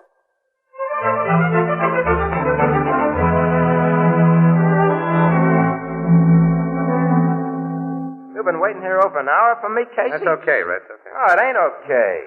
You're one guy I wouldn't keep waiting for no reason. Well, look, let's sit down here. Over the corner table there, we can talk privately. Yeah, okay. Hey, Nick. We're going to sit down. Bring me and my pal Casey a drink. Okay, Red. Come on, Casey. It's good to see you. Here, take the load off your face. Now, what's on your mind? I'm going to ask a favor of you, Red. Favor? Yeah. I owe you a debt, fella. One I can't ever pay. My only kid would be dead if it wasn't for you. I'll never forget how you pulled her out of the river when she was drowning. Here's your drinks. Oh, thanks, Nick. That's all, Nick, thanks. Tell me, what can I do for you, Casey? All right, I'll give it to you quick and straight, Red. I want Professor Welles. I don't know what you're talking about. I think you do. I know how close you are to Schultz. Nick, I give him a word. That the cops don't know and won't know that I'm talking to you. All I want is that little professor, and I want him alive. I ain't got the slightest idea what you're driving at, pal. I swear I ain't. Say you owe me a debt, Red. Under ordinary circumstances, that's a debt that only a heel would try to collect. But under these circumstances, I ask Wendell's life in exchange for your kid. I can't give it to you. Because he's been killed? No, he ain't been killed. I tell you, I don't know anything about him. Can't lie to me, Red. Look, you're a crook, but you're not a murderer. If you don't tell me where to find Professor Wendell, you'll be committing murder right now, just as surely as though you held a gun to the guy's head. I ain't even seen the guy, Casey. I won't see him. You know what I mean. Keep your nose clean, fella. I ain't no squeal. I don't rat. You're ratting on a debt. You owe me a life. Okay, Casey, you coming clean with you. But I had no part in anything that happened this morning. Where is the professor? Being kept in an old house out in Bristol Road. While Schultz makes up his mind when and how to bump him over. Where on Bristol Road? East of Old Turnpike. Third farmhouse on the right-hand side. Third farmhouse on the right, yeah. Yeah, now get out of here, Casey. It's curtain for me if the mob finds out that I told... Nobody will ever find it out from me, Red. Thanks a million and so on. So, What's the matter? So, Jimmy Jake just came out of the back room with two guys of the mob. Hello, Red. Hi, Jake. Hi, Maury. How's Vic, Sam? Yeah, hi. Casey. I haven't seen you for a long time. Well, I haven't been around your way, Schultz. Nick phoned me a while ago that you were waiting here for our pal Red. Knowing how he feels about you on account of his kid, I decided to come over. You, in the back way? Uh-huh. I've been sitting in the back room, listening through the wall. Listening? You heard? Yeah, plenty. Walk into that back room, both of you. Your hands in sight. Get going. Okay. Yeah.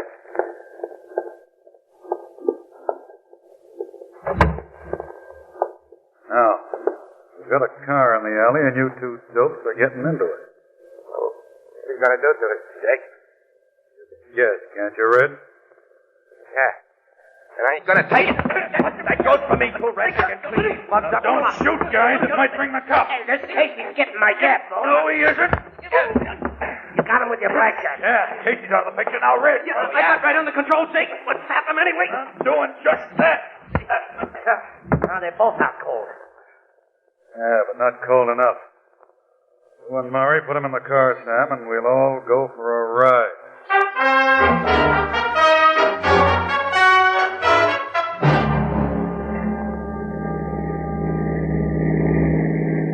There's a good spot, Sam. Stop the car.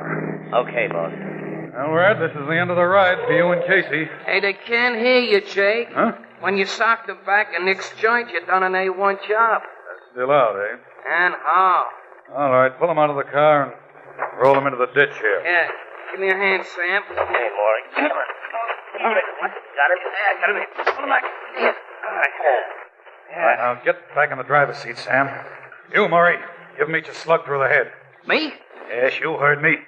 Hey, you're afraid of killing, ain't you, Jake? Oh, I'm not afraid of it. I've just been smart enough to keep myself and you guys clear of it. Now we've got no choice. But you want someone else to do it. Well, do it if you haven't got the guts. Get back in the car.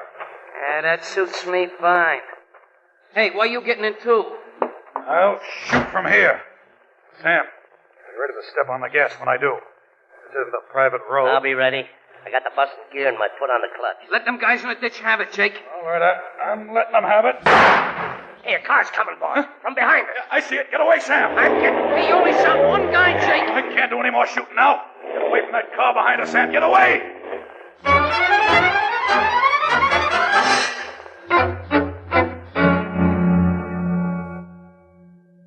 Well, you certainly had that lucky horseshoe with you, Casey. We found Red Monahan lying beside you in the ditch with a bullet through his chest. And you only had an egg-sized lump on the back of your head. Oh, Casey didn't get off so easy, Captain Logan. He was unconscious for almost 2 hours after he was brought to this hospital. Well, the doc says he's all right now, Miss Williams. Yeah, it's all right, honey. I'm okay.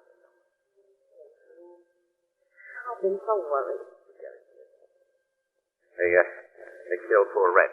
Oh, he's going to pull through. Doc didn't get him in a vital spot. Oh, I'm glad of that. I'm glad.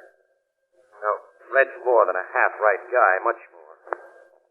But you want to know what happened? Oh, take it easy, pal. You were delirious for a while after they brought you here, and you did a lot of talking. He kept saying that Red Monahan had told you that Professor Wendell was being held prisoner in a house on Bristol Road. East of Old Turnpike, third farmhouse on the right. Wait a minute, I said all that when I was out. Over and over. Well, then you went to Bristol Road and found the professor. And my guys went there, pal, but too late. Schultz and the men with him evidently knew they hadn't killed him. They lost no time in taking Professor Wendell away. We found the house empty. Haven't any idea where they've taken him. Well, you found a possible lead in that Bristol Road farmhouse, Captain. Go ahead, Schultz. Lead? That thing's no lead, Miss Williams. It merely proves that Professor Wendell was in the house. What'd you find, Logan? He found a belt. A belt? With Professor Wendell's initials on the buckle. Now, take a look, pal. Miss Williams insists that these cuts in the edges of the belt mean something. Well, they're fresh cuts, Casey. See? Yeah. When we found the belt in a room where Wendell was probably held prisoner, we figured that those cuts might be some sort of a tip-off about where he'd been taken from there. And it hasn't worked out that way. Funny cuts, aren't they? Some straight, some slanting, and irregularly spaced. Yeah, Wendell knew that an ordinary written message wouldn't help it. The men guarding him would have found it and destroyed it. I'm sure these cuts are a message in code. Our cipher expert at headquarters didn't recognize it as any code. Well, your chief cipher experts were taking New Year's Day off, Captain. The men on duty are apprentices. Yeah. Do the cuts mean anything to you, Casey? No, not a thing. It makes it unanimous. They're Greek as far as all of us are concerned. Greek? Annie, wait a minute. Professor Goebel told us that Wendell was an authority on ancient civilizations. Have you shown this belt to Gerber, or whatever his name is, Logan? No, but I phoned him. All right, we're going to show it to him right now. Casey! Casey, you can't get out of bed. I'm out. Beat it, Annie. Come on, let me get dressed. I want to hear what Professor Gerber says when he sees this cut-up belt. All right, I'm going.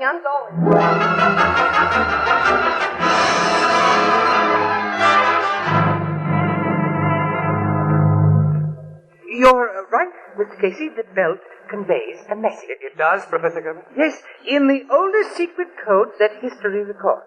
The ancient Spartans used it to convey secret military information. It is called Citadel. Professor Wendell hoped you'd bring this to me, Captain Logan. He did, huh? He must have. He knew I'd be able to read it. Why are you wrapping that belt around your arm? So that I may be able to decipher its markings, Miss Williams. You see, to write a Sicily message, the ancients wrapped a strip of papyrus, long and narrow, like this belt, around a staff of predetermined circumference. Spirally, with the edge of each spiral joining that of another. Then on the joining edges, they wrote the secret information they wished to impart. When the strip was unwound from the staff, nothing but apparently idle markings were visible on its edges. Now, the belt is completely wound about my arm. See, its message is placed. No, not to me. All I see is that the edges of the cuts meet. But the cuts form letters, Captain. Greek letters. Greek, Logan. Ann knows she's been to college. What do they say? In rough translation, they are taking me to Diana's house. Diana's house? Diana was the Roman name for the Greek goddess Artemis. Say, I'm not a shark on the classics, but I get it. So do I, Logan. Well, I don't. Neither do I. Professor Gerber, Annie, the name of Skinny Jake Schultz's best gal friend is Diana. And to get away from the classics entirely, it's Diana McGillicuddy. I never thought Schultz would take Wendell to such an obvious hideout, Casey. Neither did I, Logan, which means Schultz has been smarter than we are. Well, all right, let's go.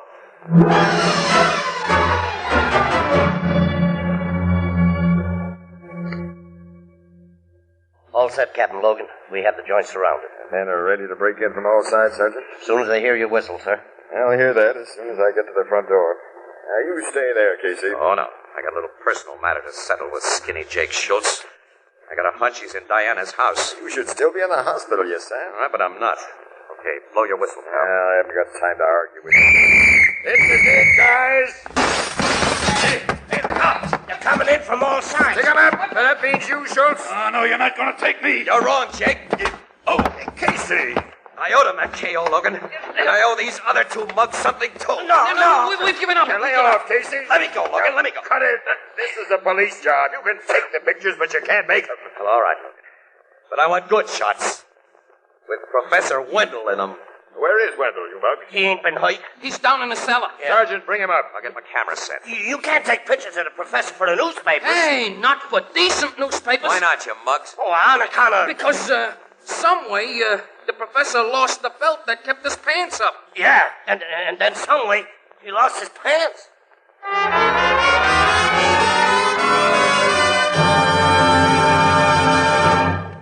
We'll join the crowd at the Blue Note in just a moment. You know, tonight we're nearing the end of the holiday season, and to those of you who are exhausted, here's a suggestion.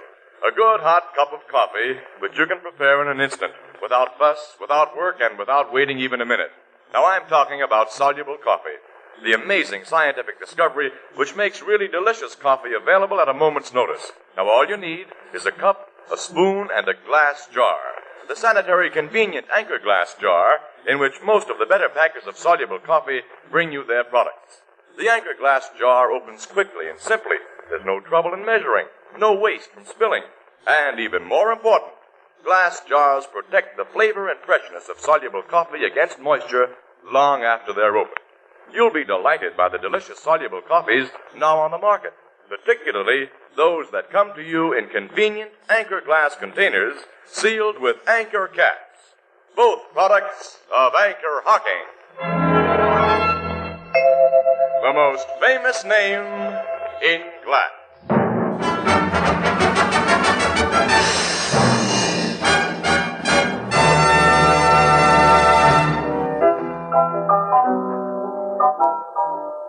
Them pictures you took of Professor Wendell after he was rescued was very different, Casey. It's the first time I ever saw pictures of a college professor wrapped in a blanket. He looked just like an Indian. Professor Wendell didn't like to have him taken that way, Ethelbert, even though Casey was responsible for his rescue. He was kind of burned up. Yeah. He wasn't as burned up as Jake Schultz and his hired firebugs are going to be. No, they're facing murder and kidnapping charges. And with plenty of evidence to back them up. Yeah, as the result of Casey busting some nice New Year's resolutions, Miss Williams. Yeah. The safe and sane 1948. You started swell. Happy New Year. Happy New Year to you, Lenny. Let's enlarge the idea. And no kidding. You got something there, Ethelbert. All right, all together. Happy New Year to everyone. To everyone. Excuse me.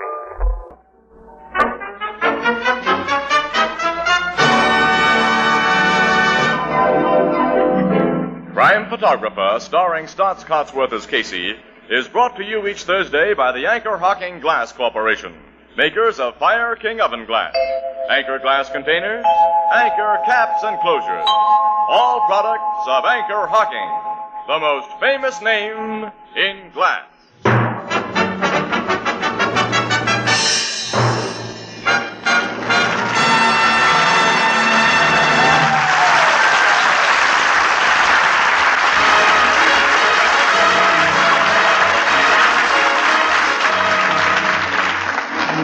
"76 years ago, Staats Cotsworth, starring in Casey Crime Photographer, here on Classic Radio Theater with Wyatt Cox.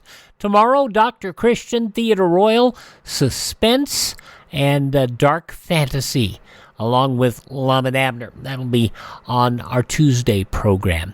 And a reminder to visit our webpage, classicradio.stream. That's classicradio.stream.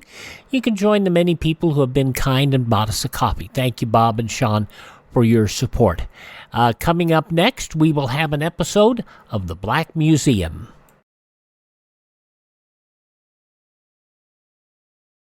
Alert today, alive tomorrow. Plan now with your family for civil defense emergency action. Someday it may save your lives. Join, work, and share together with others this knowledge of self-help. Civil defense, an American tradition. Now on Classic Radio Theater with Wyatt Cox, an episode of Orson Welles and the Black Museum. This program, produced in London by Harry Allen Towers, goes back 72 years, January 1st, 1952, The Brass Button. This is Orson Welles, speaking from London.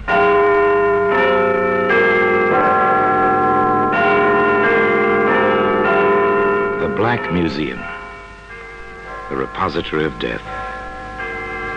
Yes, here in the grim stone structure on the Thames, which houses Scotland Yard, is a warehouse of homicide, where everyday objects, a skillet, a screwdriver, a photograph, all are touched by murder.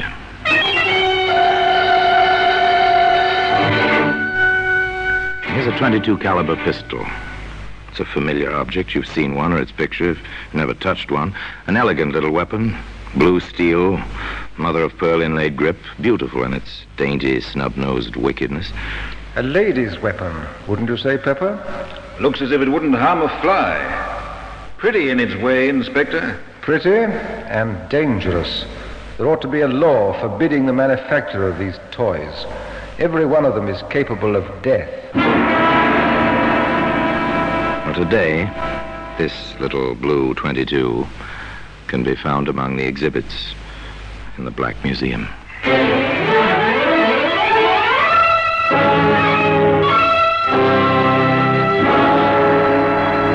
From the annals of the Criminal Investigation Department of the London Police, we bring you the dramatic stories of the crimes recorded by the objects in Scotland Yard's Gallery of Death, the Black Museum. In just a moment, you will hear The Black Museum, starring Orson Welles.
Now, The Black Museum, starring Orson Welles.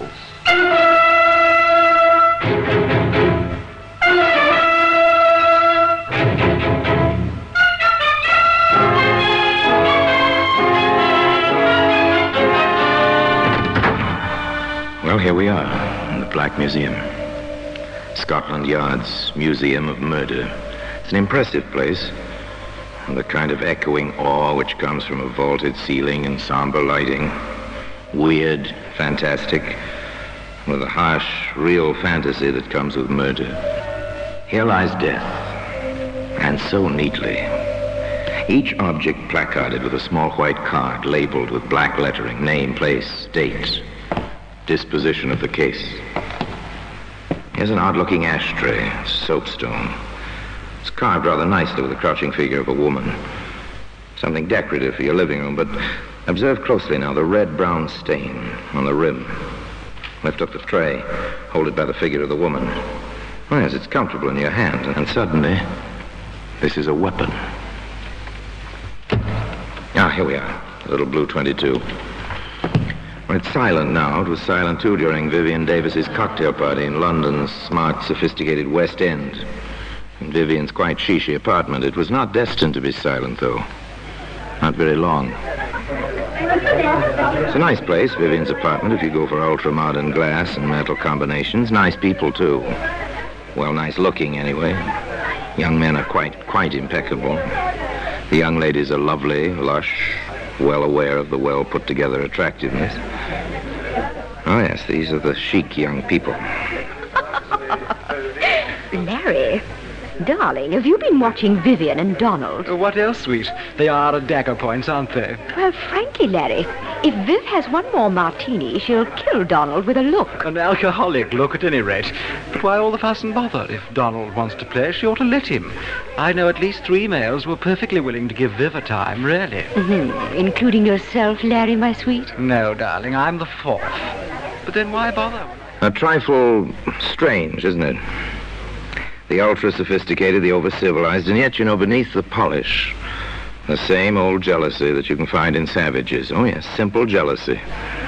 For instance, at this moment, Vivian herself is approaching the chrome and plastic bar where Donald is mixing a drink. Donald, haven't you had enough? You're quite tight, you know. Am I? Really? I asked you, Donald, haven't you had enough? I don't believe I have.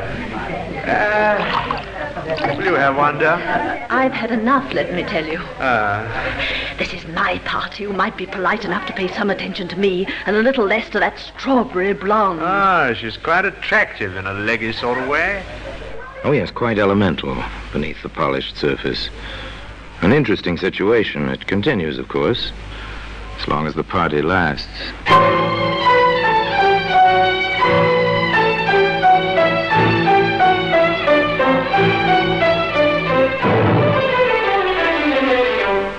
It continues, as a matter of fact, well past the end of the party, even to the moment when May and Larry are making their farewells. The last of the guests to go. Oh, it was simply marvelous, Viv, darling. Just delightful. I always adore your parties, Viv. The liquor flows like water. Oh, thank you both for coming. My little parties wouldn't be the same without you. Isn't that so, Donald? Huh? Yes, yes, of course. Coming, Donald, old son? Well, I don't exactly Oh, know. Larry, please. What? Oh, put my foot in it, haven't I? I'm sorry, old man. Au revoir, Viv. Let the martinis run again sometime soon. Bye, darling. Ring me, won't you? Oh, soon, darling. Quite soon. Donald's for it now. Did you see the look in her eye? Come along, dear. Don't be catty. Oh, I don't know. The party's over now. Silence descends on the carpeted hallway for a moment or two.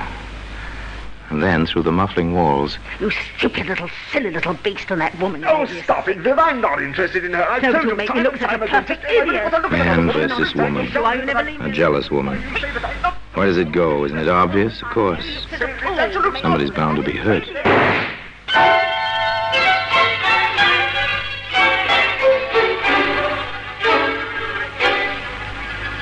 Inspector Summers and Detective Pepper arrive quickly from the yard. This seems to be the weapon, Inspector. A .22. Blue steel, mother-of-pearl grip. A lady's weapon, wouldn't you say, Pepper? Looks as if it wouldn't harm a fly. Pretty in its way, Inspector. Pretty and dangerous. There ought to be a law forbidding the manufacture of these toys. Every one of them is capable of death. Funny. What is? The body. Out here. On the landing. Yes. Well, we'll find the reason for that shortly. Not much blood. 22s don't make much of a hole. Stay here, Pepper. I want the pathologist to see the body before it goes to the morgue. You know the procedure.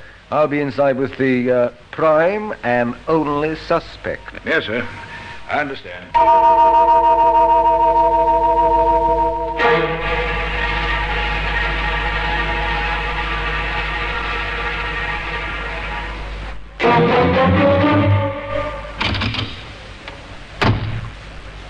All right. Tell me how it happened. Don't you dare to talk to me like that.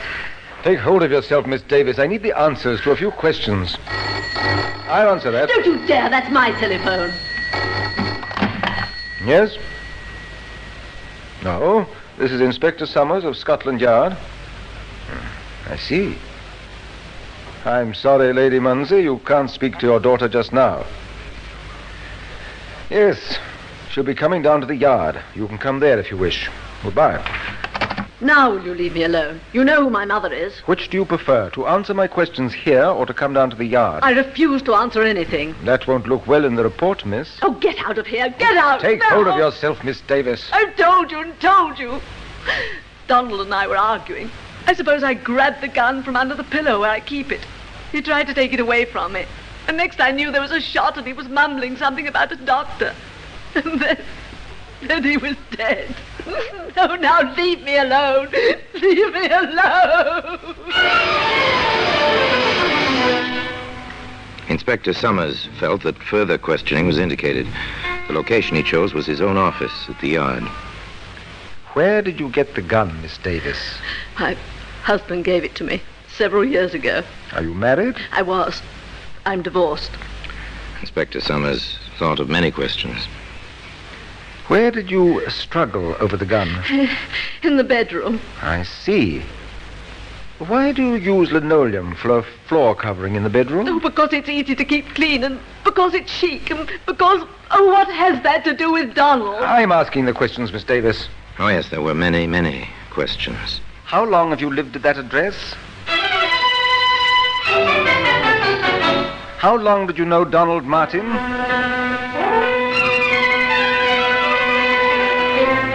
Have you ever bought any ammunition for that gun?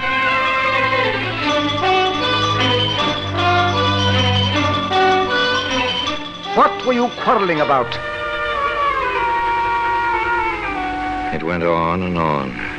And finally... Very well, Miss Davis. We shan't hold you. But don't leave London. And your mother is waiting for you. You better go home with her. We're sealing your apartment.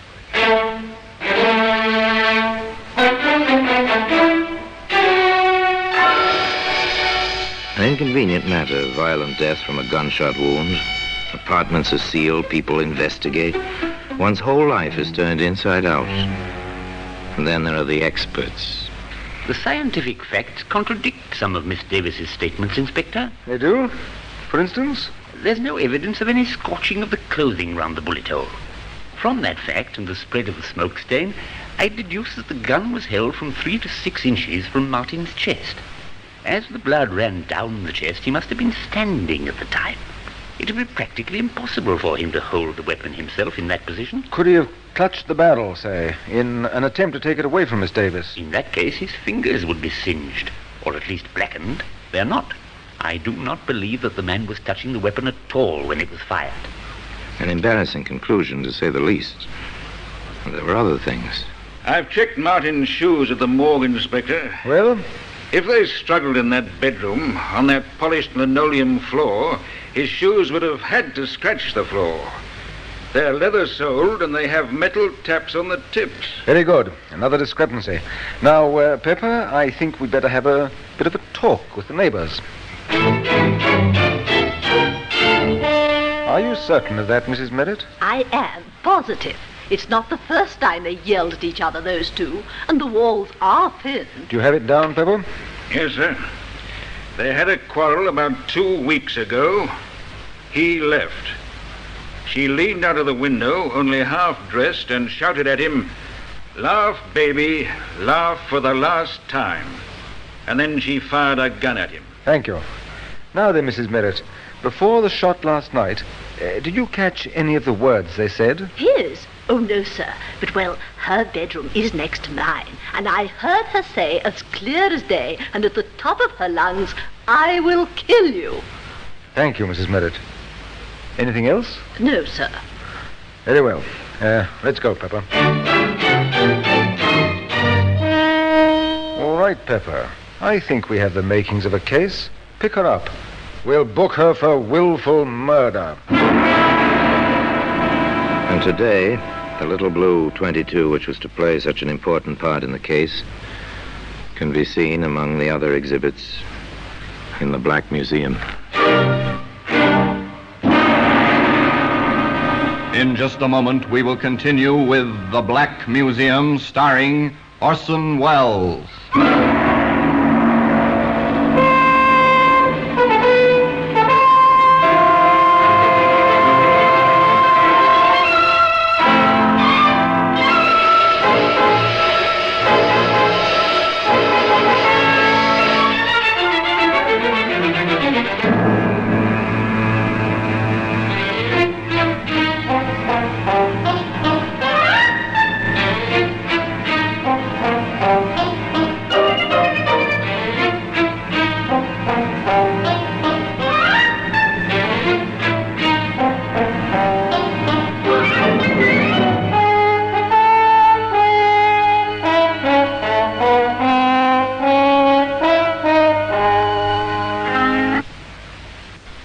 And now we continue with The Black Museum, starring Orson Welles.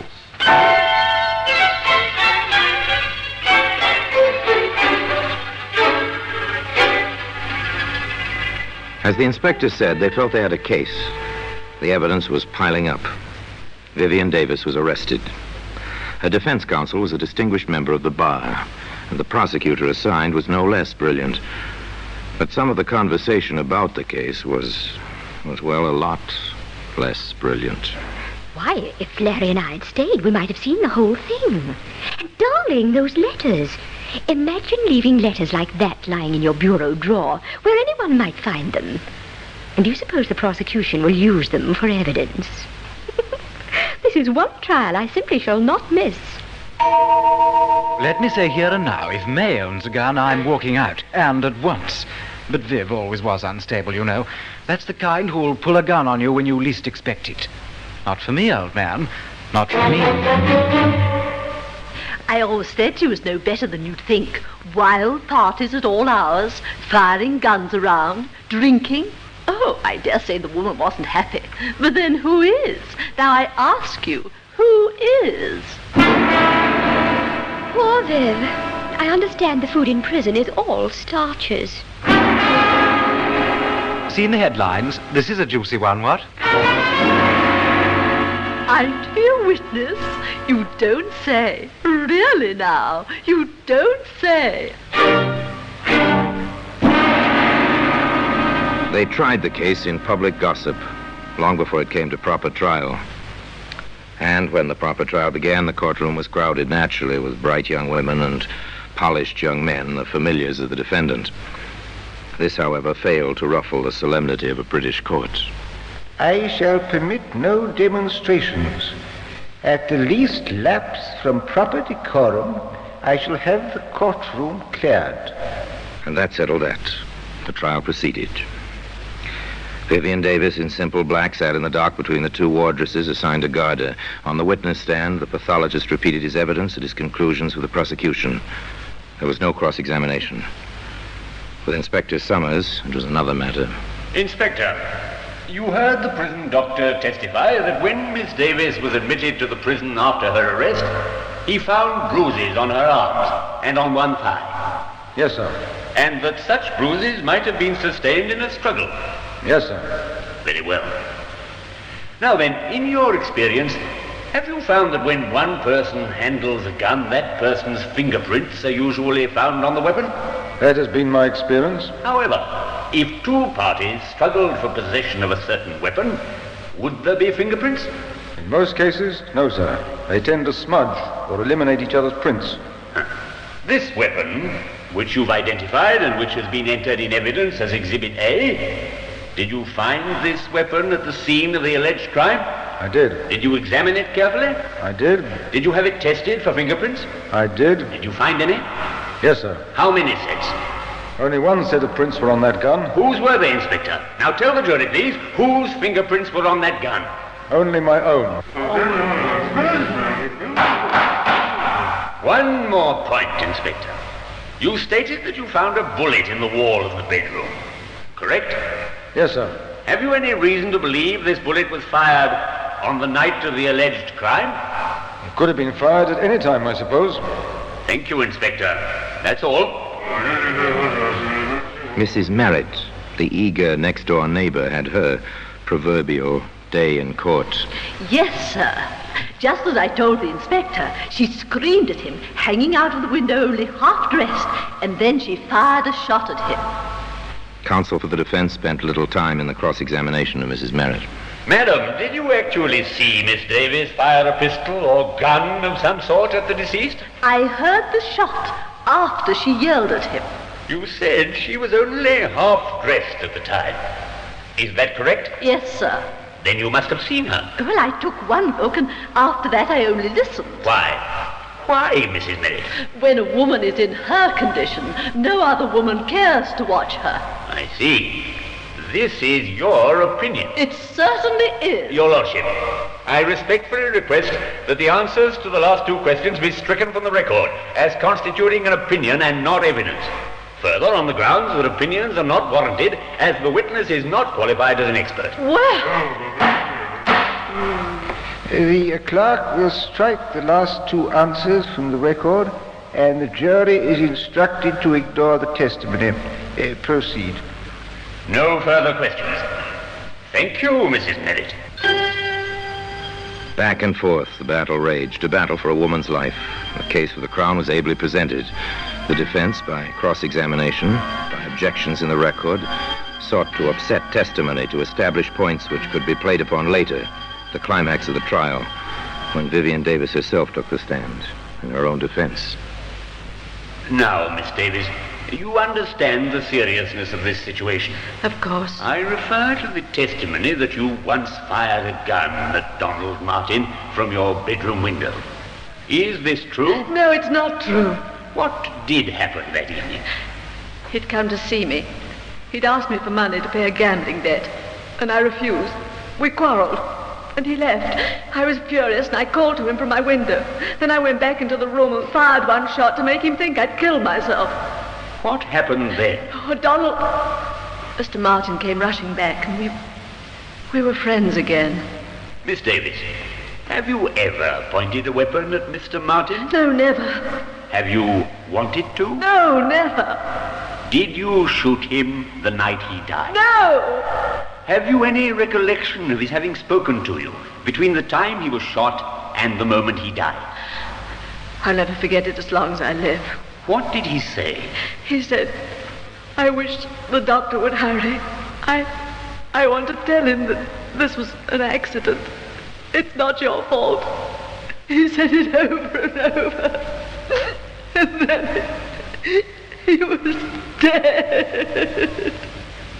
Thank you, Miss Davis. Your witness. Pull yourself together, Miss Davis. Yes, sir. Very well. I submit, Miss Davis, that the truth of your first public quarrel is, as it was stated by a previous witness, that you did fire out of your window at Mr. Martin. Oh, no, never. I fired in the room. I wanted to frighten him. Miss Davis, is this your pistol? Yes. Is this the weapon which killed Mr. Martin? Yes. And on the night this gun, your gun, killed Mr. Martin, you had a quarrel, a second quarrel. Yes. You were, to put it simply, jealous of his behavior with other women. Oh, I was so jealous I threatened to kill myself. You threatened to kill yourself? Yes. Then why did you shout, I will kill you? No, I never said that. What did you say, Miss Davis? I may have said I'll shoot myself. The other, I never said. Why should I? I was jealous, but that was because I loved him. Oh, you've got to believe me. I loved him. I did.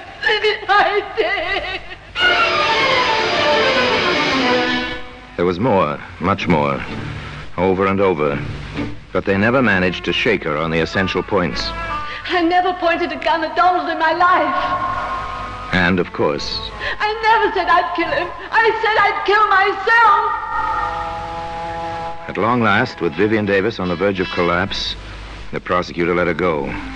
Shortly thereafter, the defense rested. Summations were brief. For the prosecution, this woman is guilty of the crime with which she is charged. There is no doubt in our minds, nor should there be any in yours, that she held the pistol and fired the shot.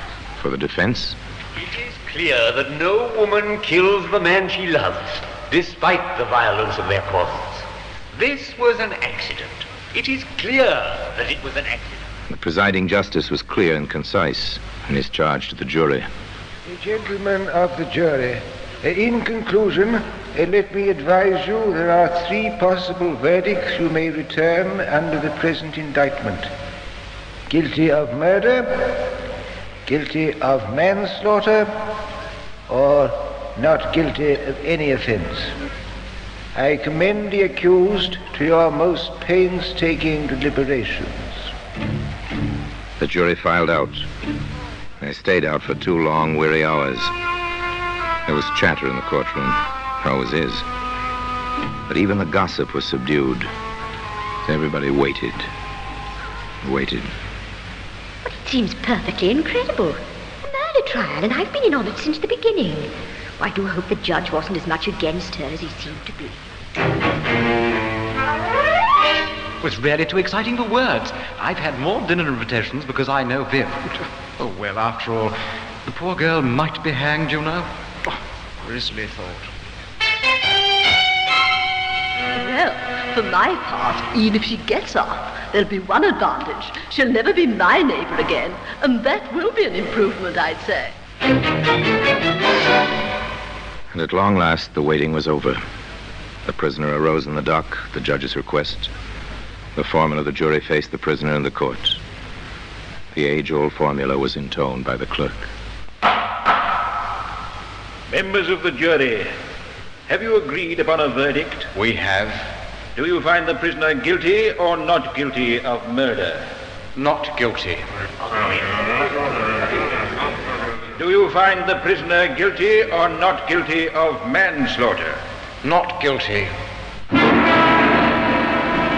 Yet, despite that verdict, the little blue 22 can be seen today among the exhibits in the Black Museum.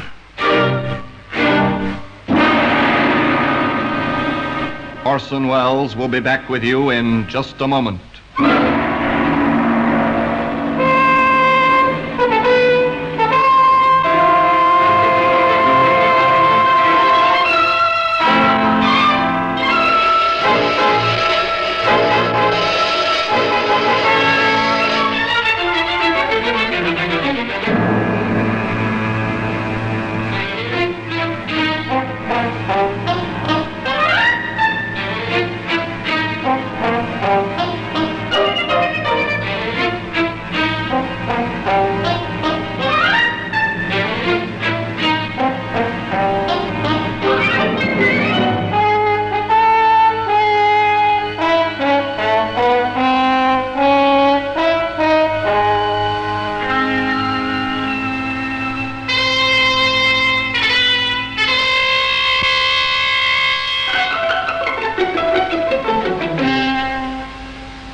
Now here in person is Orson Welles. Yes, they let Vivian Davis go free. In many minds, the question was, and still is, did Vivian Davis get away with murder? Frankly, I don't believe anyone gets away with murder. Murder stays with the killer, twisting mind and heart and soul, even in the unsuspected and therefore unsolved cases. Where Vivian Davis was concerned, perhaps the real crime was insecurity and the kind of violent jealousy that grows from fear. I don't know. That's for the psychologists, not for you and I to decide. Meanwhile, the little blue 22 remains in its customary place in Scotland Yard, in the Black Museum. And now, until we meet again next time, in the same place, and I tell you another story about the Black Museum, I remain, as always, obediently yours.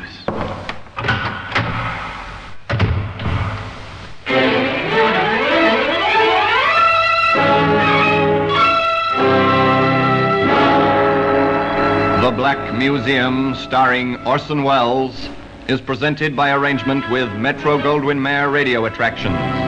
The program is written by Ara Marion, with original music composed and conducted by Sidney Torch. Produced by Harry Allen Towers.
Orson Welles and the Black Museum from 72 years ago, January 1st, 1952.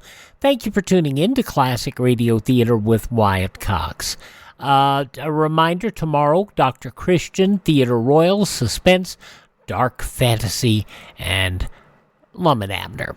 That'll all be coming up on our Tuesday edition of the program. Coming up next, Macabre.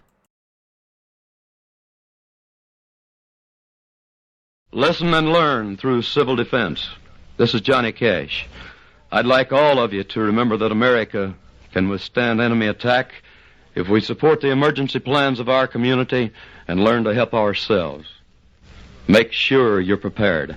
Contact your local civil defense office today. In 1961, the output from commercial radio was disappearing quickly. There were not a lot of dramatic programs to send to our GIs overseas. And so the GIs produced their own show.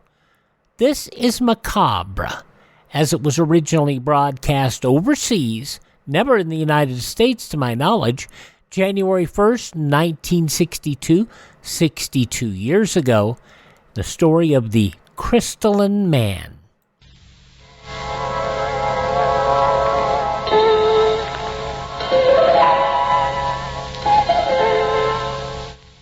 Man lives in a world of time and space. He lives in a spectrum of the universe. When he ventures beyond this limit, he is in the unknown. A realm where strange forces are brought into play. When man attempts to misuse these forces, he is sometimes destroyed. This is Macabre.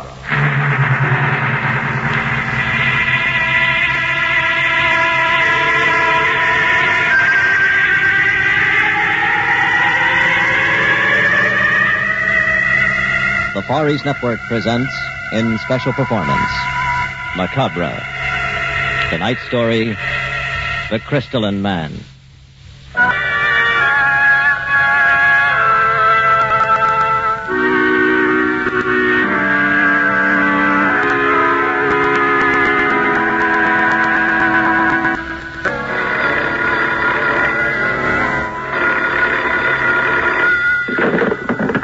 Hello? Hello. Is this Dr. Vega? Yes? This is Thomas Paine of the National Museum. I'm calling for Professor Abernathy. We've been trying to reach you for a week. I've been out of town. Gone. It's about the expedition to the glacier. Oh, what? Have they returned? Well, yes. Unexpectedly. Did they find anything? Not exactly. You see, Professor Norden... Come. What about Professor Norden? He did not come back. What? The members of the expedition are meeting tonight at the museum. Can you attend? Certainly, Mr. Paine. What time? 8 o'clock. And may I ask you, sir, not to fail us? Of course I won't. But what's happened to Norden? At the moment, sir, I cannot say. We'll expect you then at 8 o'clock. What we have to report is of the utmost urgency.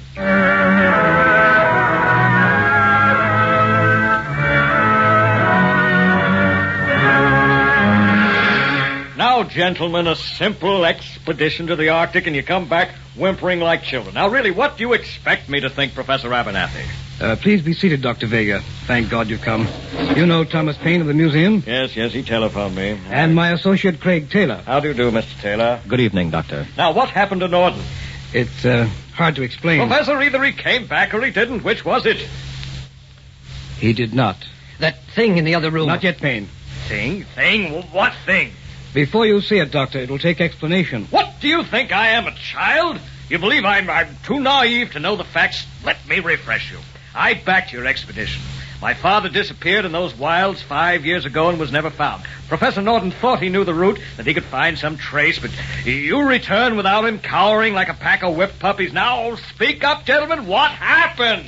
Have patience with us, Dr. Vega. We have stumbled upon something we do not understand.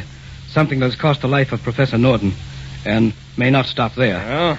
Well, go ahead. Tell me the full story. We had camped for the night on the glacier. The next morning we noticed a fissure in the ice. A passageway large enough for a man to crawl through. In the ice we could see the frozen body of a dog.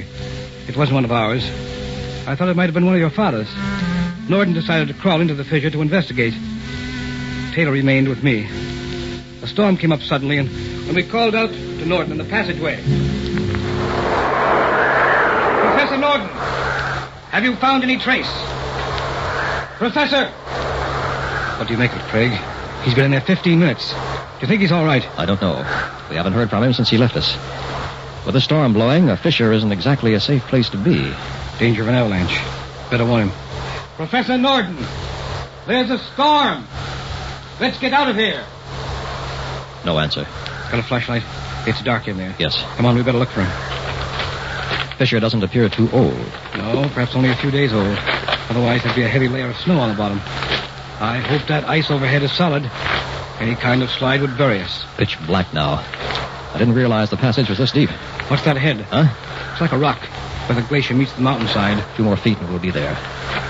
Why, it looks like the entrance of a cave. Norton must be inside. Certainly took a chance going this far by himself. Shall we go in? We have no choice. Look, it's not a natural cave. You're right. The entrance is a carved arch. Solid quartz. Do you recognize the symbols? I've never seen anything like this before. Quite a find, Craig, and by coincidence, too.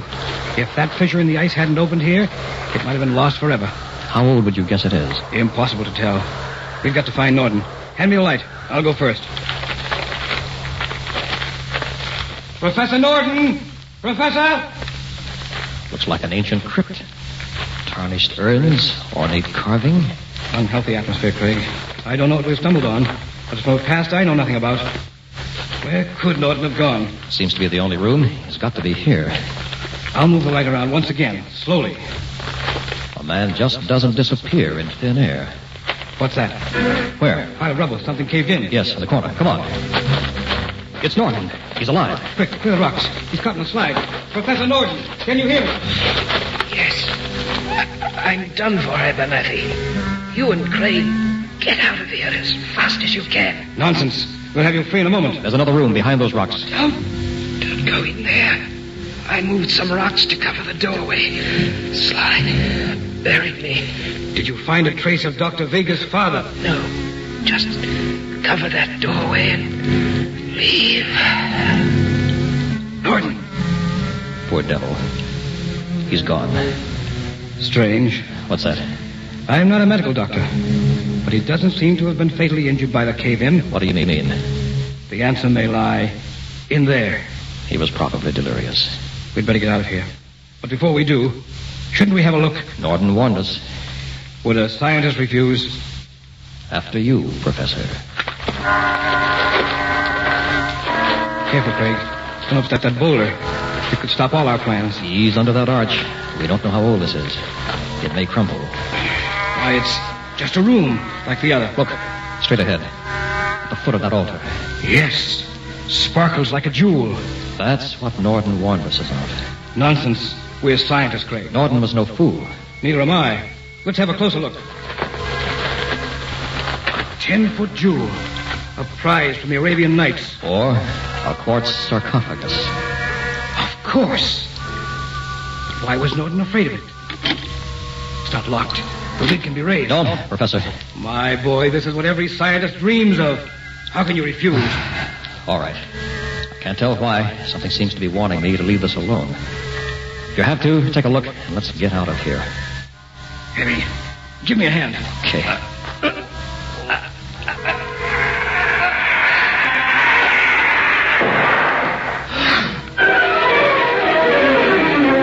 What was it? What did you find in the sarcophagus, Professor Abernathy? Will you follow us, please, Dr. Vega? Wait. It might be better to destroy it. Mr. Taylor, you can't do that. Yes, I know. The museum. You might remember we have financed your exploits for many years. There is some sort of obligation to us, don't you think? Pardon me. I'd forgotten the commercial aspects. The public has a right to see these remnants of mankind's past. Gentlemen, will you follow me, please? Frankly, we are at a loss to make it out. It is entirely beyond the range of my experience. In the center of the room, if you will. The quartz sarcophagus. Well, what are we waiting for? Open it. I hope we don't regret this. Help me, Craig. Okay.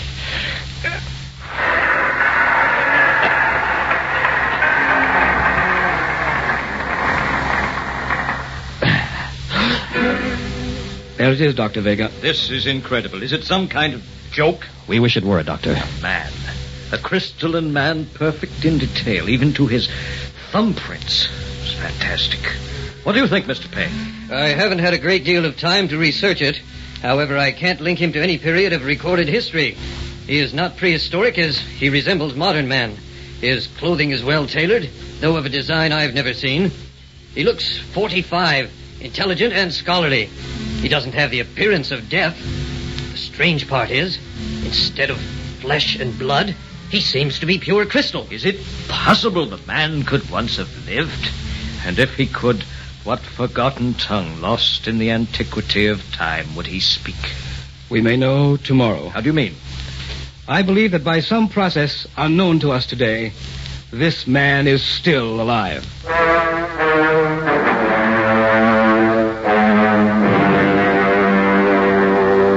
It's no use. We've tried everything. He is solid crystal. I was mistaken. He is perfect to the last blood vessel. Why should a man who is not flesh and blood need blood vessels? Shall we admit he is merely a sculptured statue? We don't seem able to prove otherwise, but I feel some obvious fact is escaping us. Wait. There is one further chance. He may be a silicon form of life. In that case, he should respond to electric shock. Be recharged, so to speak. Let me connect these electrodes. Any sign of life will show in the form of a brain wave on the electroencephalogram. Good thinking, Professor. There. Now we'll give him a jolt.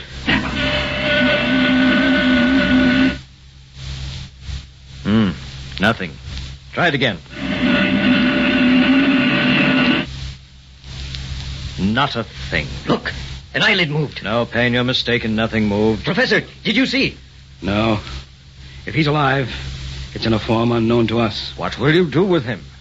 You financed the expedition, Dr. Vega. You call it. But, gentlemen, the museum... Mr. Payne, can't you forget that place? Does every scientific discovery have to go on display like a bargain in Gimbel's basement? Well, I only assumed the body would have to be disposed of somewhere. Are you sure you want it, Mr. Payne? After Norden's warning? What happened to Professor Norden had nothing to do with the crystalline man. He was probably delirious when you found him. All right, enough. The truth of this still escapes us. However, it can serve no purpose by remaining here. We may have it? You may regret it, Payne, but go ahead. Take it. Put it on display in the slumber room. That may well be what he's doing. Very well. We'll exhibit it in the public interest, with the provision that you retain the right to examine it when you choose. Oh, Professor, I just left the coroner's office. Too bad. The coroner's office? The guard we found unconscious here this morning, the one guarding the crystalline man last night. Yes? He just died.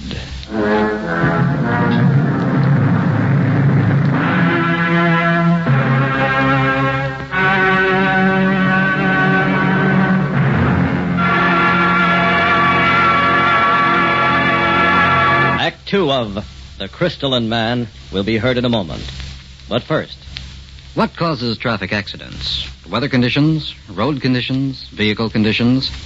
These all have some part in the total traffic picture, but it's the driver's own conditions, both mental and physical, that cause a great many of the accidents that you read and hear about day by day. You may find somewhere in the accident report that the driver in an accident was tired, angry, inattentive, or had been drinking. Harder to find in the report would be the driver's mental state at the time of the accident.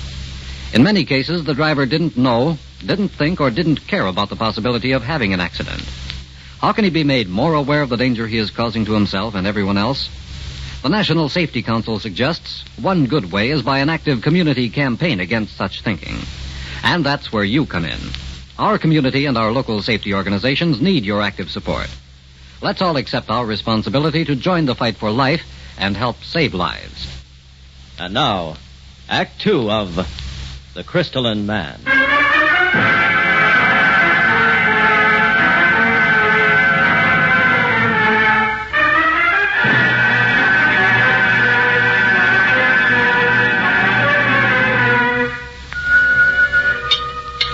Man, you kids eat like horses. It's a good thing your father makes a little money. Takes it all just to feed you. Craig, now stop it. When you were their age, you had some life in you, too. There's plenty of life left in this old boy, Mary. Hey, Dad, when you quit laughing, can I ask you a question? Go ahead, Jimmy. Try me. After supper, can I go over to Ralph's a while? And can I go too, Daddy? Now, wait a minute. Both of you? What's going on? Ralph's got a new turtle. You children run along, but don't be out late. Oh, boy. Come on, let's go. Jimmy, you and Christine be careful and come home before dark. Sure thing. Bye, Dad. We will. Bye, Daddy. Wow, a couple of wild Indians. Reminds me how old I'm getting. Oh, darling, they're just little children. I wish I could be carefree like that. Craig, things are different, aren't they? Oh? How? Well, something's bothering you. You're imagining it. No. Ever since that last trip, you all seem worried. How long has it been in the museum? 2 weeks. 2 weeks. And 2 more. Don't go on, Mary. The police said Mrs. Locke died from natural causes. She was found the next morning by her pail and mop in the Egyptian room. And what about Gus? Faithful old Gus. Best night watchman we ever had. I know, he was old and ready to retire.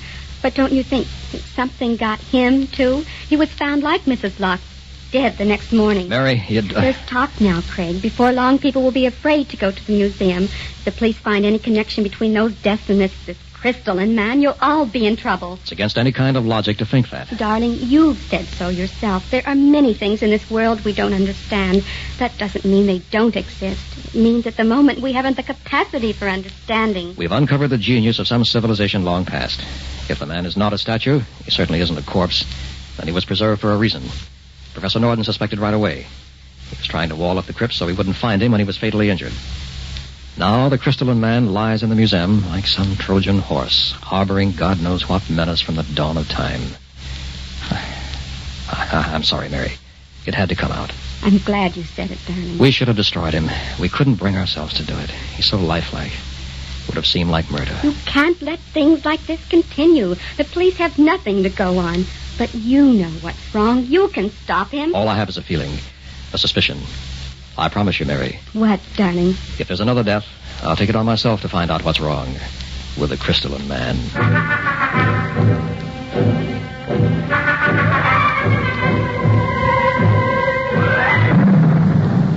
There's the night watchman. You want to ask him, Christine? No, you ask. Oh, all right. Mister? Eh? Museum's closed. You kids go away. I gotta ask you something. Run along now. Be dark soon. You ought to be home. Please, mister. We have to go inside. Oh, do you now? You tell him, Christine. Okay, Jimmy. We were here after school today. I left my homework in there.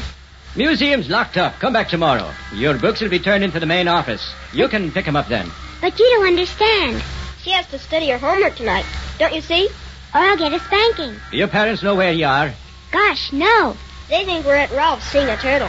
We said that so I could get my homework. Please, mister. Well, you should be more careful. You don't want us to get spanked, do you? I'm not supposed to let anybody in. I might lose my job. Regulations, you know. It'll be a secret just between us. We won't tell anyone. Yeah, a secret. Okay. Just between us then. But remember, no tricks. Whisk in, pick up homework, whisk out. Just like that. Check? Check. Know where you left it, Christine? Yes, on a table by the dinosaur. It's pretty dark. Can you see your way? I think so. Be right back. What's your last name, son? Taylor. What? Your father's Craig Taylor? Sure. Professor Abernathy's associate. I knew it. Now I will be in trouble. Don't worry, we won't tell him. Some days you can't win. Christine, hurry up. Let me go in. I'll find her. Yes, good idea. Quick, get your sister. Hurry up, son. I don't want any trouble. Now I've done it. When the professor finds I've broken regulations, I'll be out of me job. That's funny. Those kids are taking a long time. Christine! Jimmy! Make it snappy!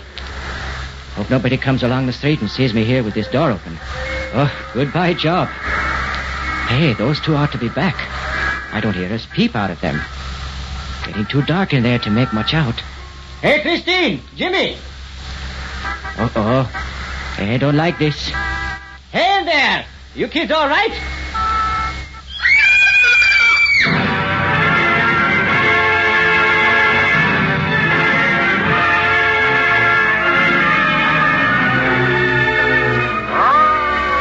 Who was she, Craig? Edna Thorpe, a cleaning woman. Please, Mr. Taylor. I hope there won't be no trouble about me letting the kids in.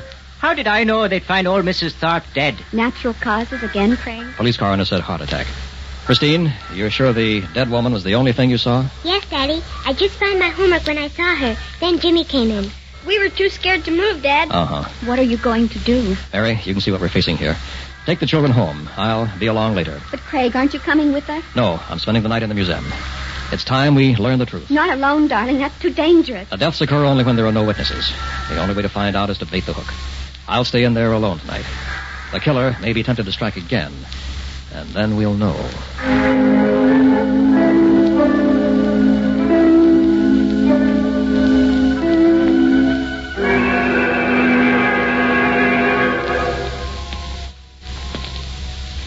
Ten past 2.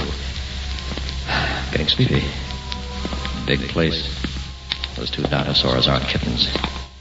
Egyptian mummies back in the East Wing. Caveman relics. And the crystalline man in the slumber room. He's a standout, all right. Attracts the crowds in that jewel sarcophagus. There he is. Almost in a standing position. Sarcophagus tilted back so he can't fall out.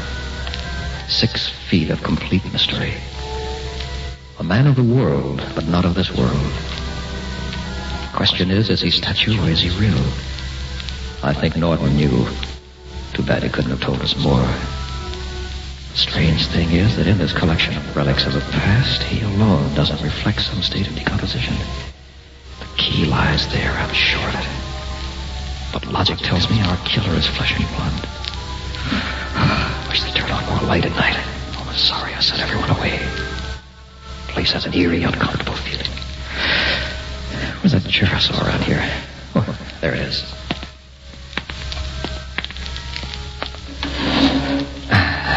Feels good to sit down. I don't think it'll hurt to close my eyes for a moment. I've been over every inch of this place. Safe enough, I guess. Could be coincidence. Those people who died were all old, including Norton. Boy, I'm getting sleepy. Maybe a little catnap wouldn't hurt. Just a little one.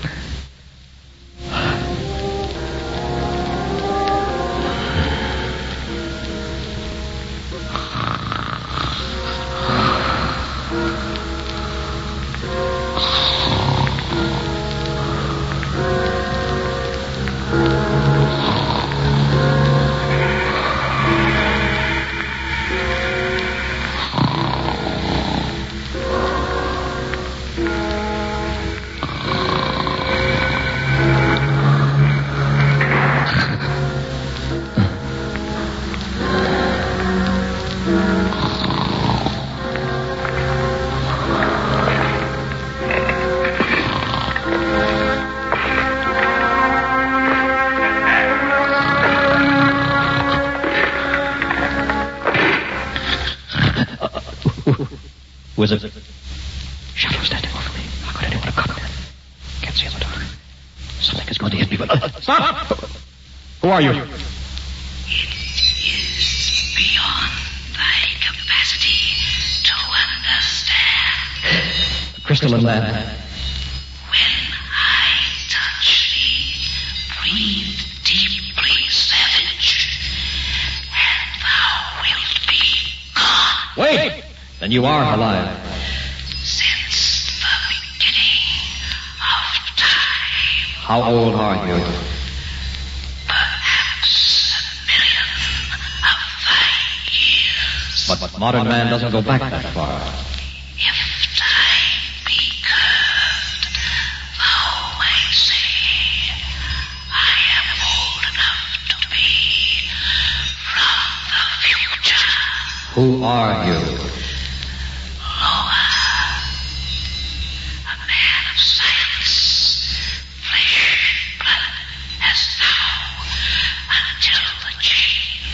Change. I made the transition to silicon crystal, having a form of life free from disease, free from radiation sickness.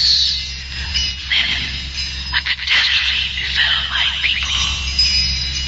I was encased in quartz and buried in the mountainside where I lay, fully awake, for eons of time.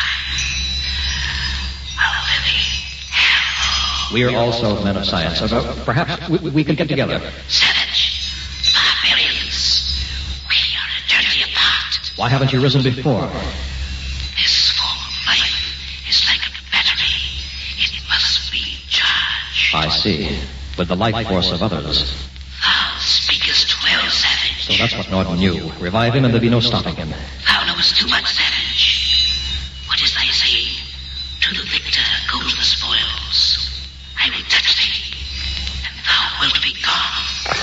No! Stand still. It will be painless. Just a touch, and I will be of strength to begin my work.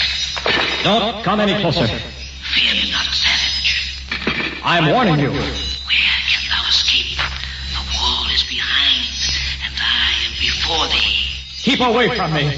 Now, savage, I shall smite thee to death. Mary! I'm all right. I couldn't let you stay alone. I hid over there. What happened to him? That scream, high enough to shatter crystal. You saved my life. Look, the man of 1,000,000 years at our feet in 1,000,000 pieces.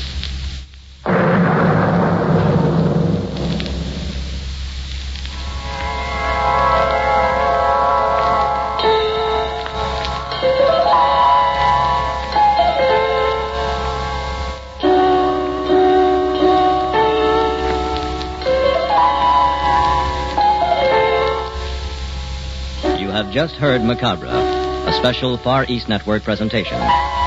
Tonight's story was The Crystalline Man. In our cast were John Buey, Milton Radmilovich, Walt Sheldon, Army PFC Alan Frank, William Verdier, Mitzi Hennessy, Christine Verdier, James Sheldon, Air Force Sergeant Al LePage. Associate Director was Carolyn Johnston. Technical supervision by Hiroshi Ono, with special sound patterns by Airman First Class James Conley and Air Force Sergeant Bob Eddy. This is Air Force Sergeant Al LePage speaking. Macabre was written and directed by William Verdier.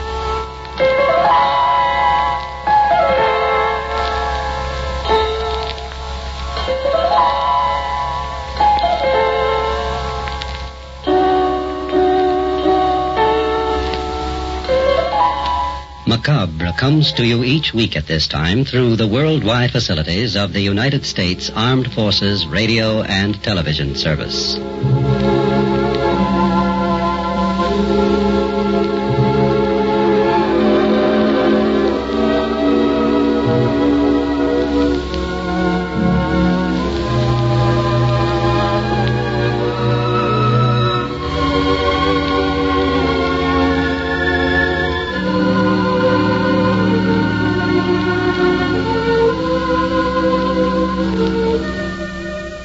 Wow. What a show. Macabre. 62 years ago, January 1st, 1962, here on Classic Radio Theater with Wyatt Cox. Thank you so much for tuning in. Tomorrow, Dr. Christian, Theater Royal, Suspense Dark Fantasy, and Lum and Abner. And don't forget our new podcast, which is has been around for a while, but I actually finally got around to putting everything where it could be found. It's Wyatt's Favorite Radio. We have some of our old shows that we did years and years ago, and we have some specials, little topical things that we deal with there. You can find the link at classicradio.stream or search through all of your podcast apps where you get Classic Radio Theater with Wyatt Cox and search for Wyatt's Favorite Radio. Thanks so much for tuning in. We will be back on Tuesday with more shows here. Classic Radio Theater with Wyatt Cox. Have a great new year.